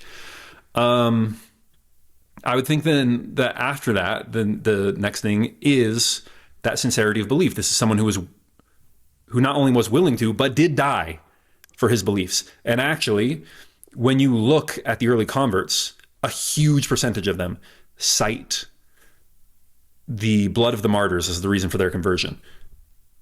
So first there's Jesus. Jesus is the original, actually kind of John the Baptist is the original martyr. And then Jesus, of course, is the most remarkable martyr of the Christian religion. And then based on that example, a number of people are then willing to die for Christianity. You know, Peter famously is crucified upside down. All the apostles have these very famous deaths and are killed in different ways. But many people are thrown to the lion's den, tortured and killed in all these remarkable ways. And then people see this and think, wow, like, these people must have really believed if they were willing to die for what they believed in. That gets them interested in Christianity and that converts them. So it comes back to, you know, again, I talked about like Hitler as an 11 out of 5 in terms of like creating a cult and something I believe in. Jesus is another one that you can use as that, of like, what could I say or do or create or produce that would have people believe in it so much that they would willingly and happily die for it, the way that the early Christians did.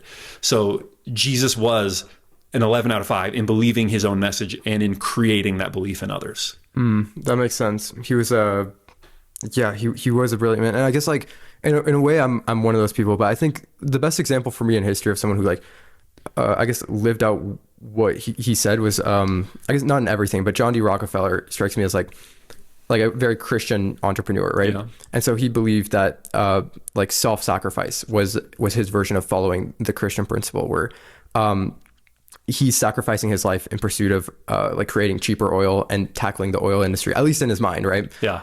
He's him and a band of Christians are tackling all these oil people who are cooperation over competition. What could be more Christian than that, right? That's what, I think he believed it. Yeah. Yeah.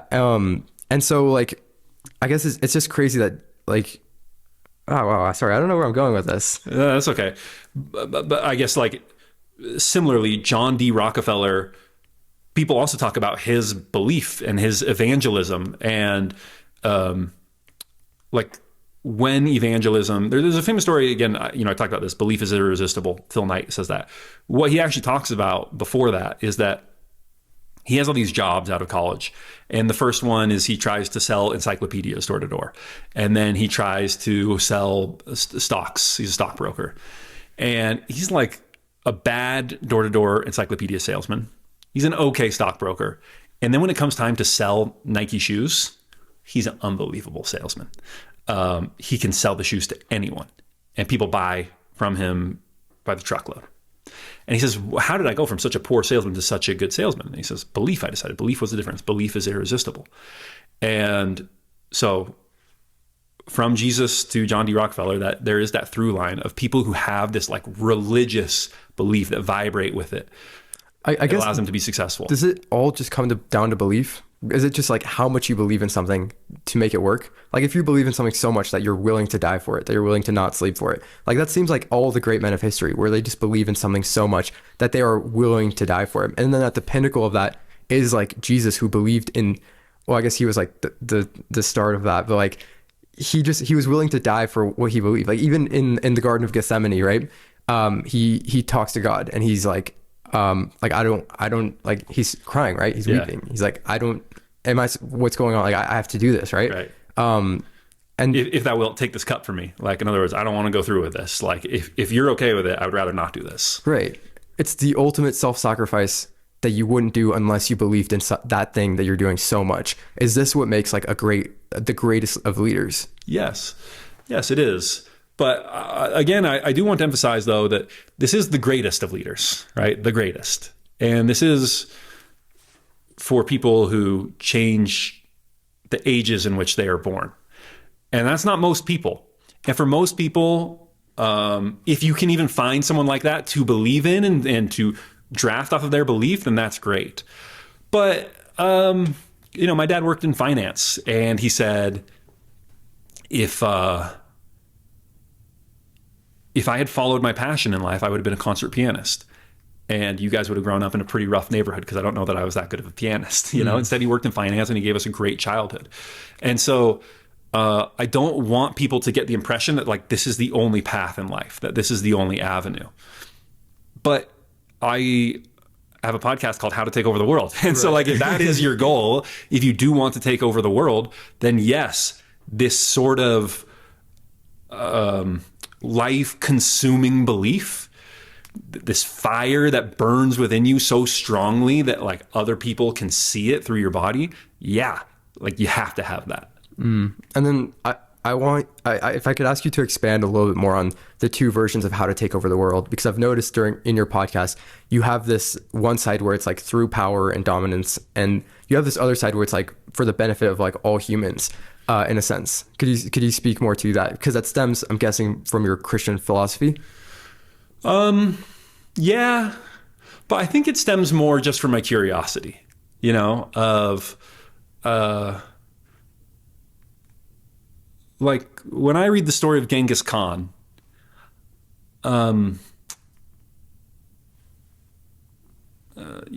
are actionable insights. He has one of my favorite quotes of all time: "Without the vision of a goal, man cannot hope to manage his own life, let alone the lives of others. So there are actionable insights, but mostly I'm just curious of like, wow, this is unbelievable. How did this happen? This empire this large, spanning from Europe all the way to Asia, from, this poor kid, no advantages growing up.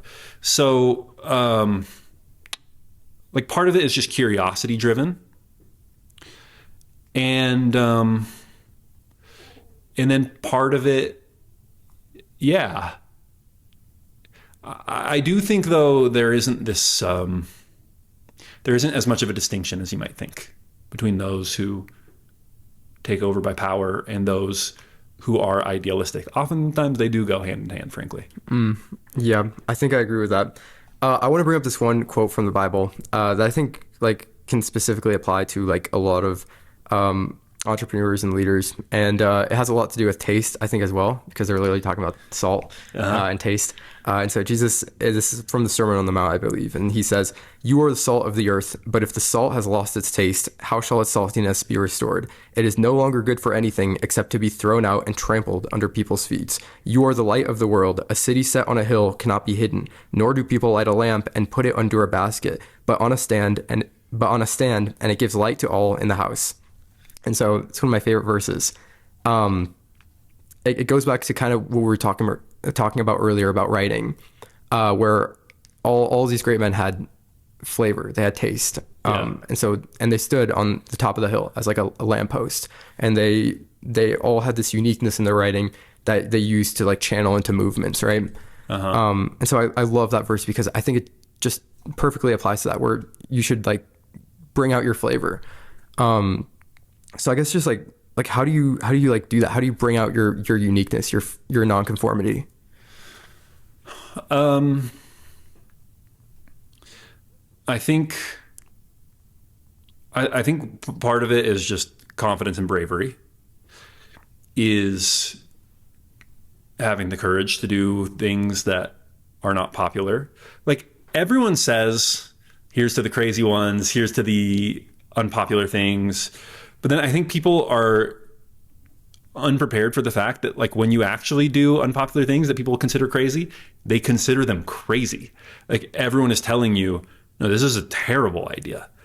You're going to start a podcast called How to Take Over the World? What do you know about taking over the world? Like this is genuinely a bad idea. Like this is going to be bad for your job prospects. This is what people told me when I went to go start the podcast. Like people are going to Google your name. They're going to see How to Take Over the World, and they're going to think this guy's a nut job. You're going to have trouble holding down a job if you start this podcast. Okay, this is legitimately what people told me. So like, yeah, doing an unpopular thing is genuinely unpopular. And that's the thing about it. So yes, you have to have courage. You have to have belief, and going against the grain. You have to have a lot of internal fortitude if you're really going to be willing to actually do that. Yeah, I completely agree. I actually spent a month living in my car just because like I wanted this YouTube thing to work out so bad. Yeah. And so like I didn't have any place to live, but I wasn't going to get a job because I'm going to do this.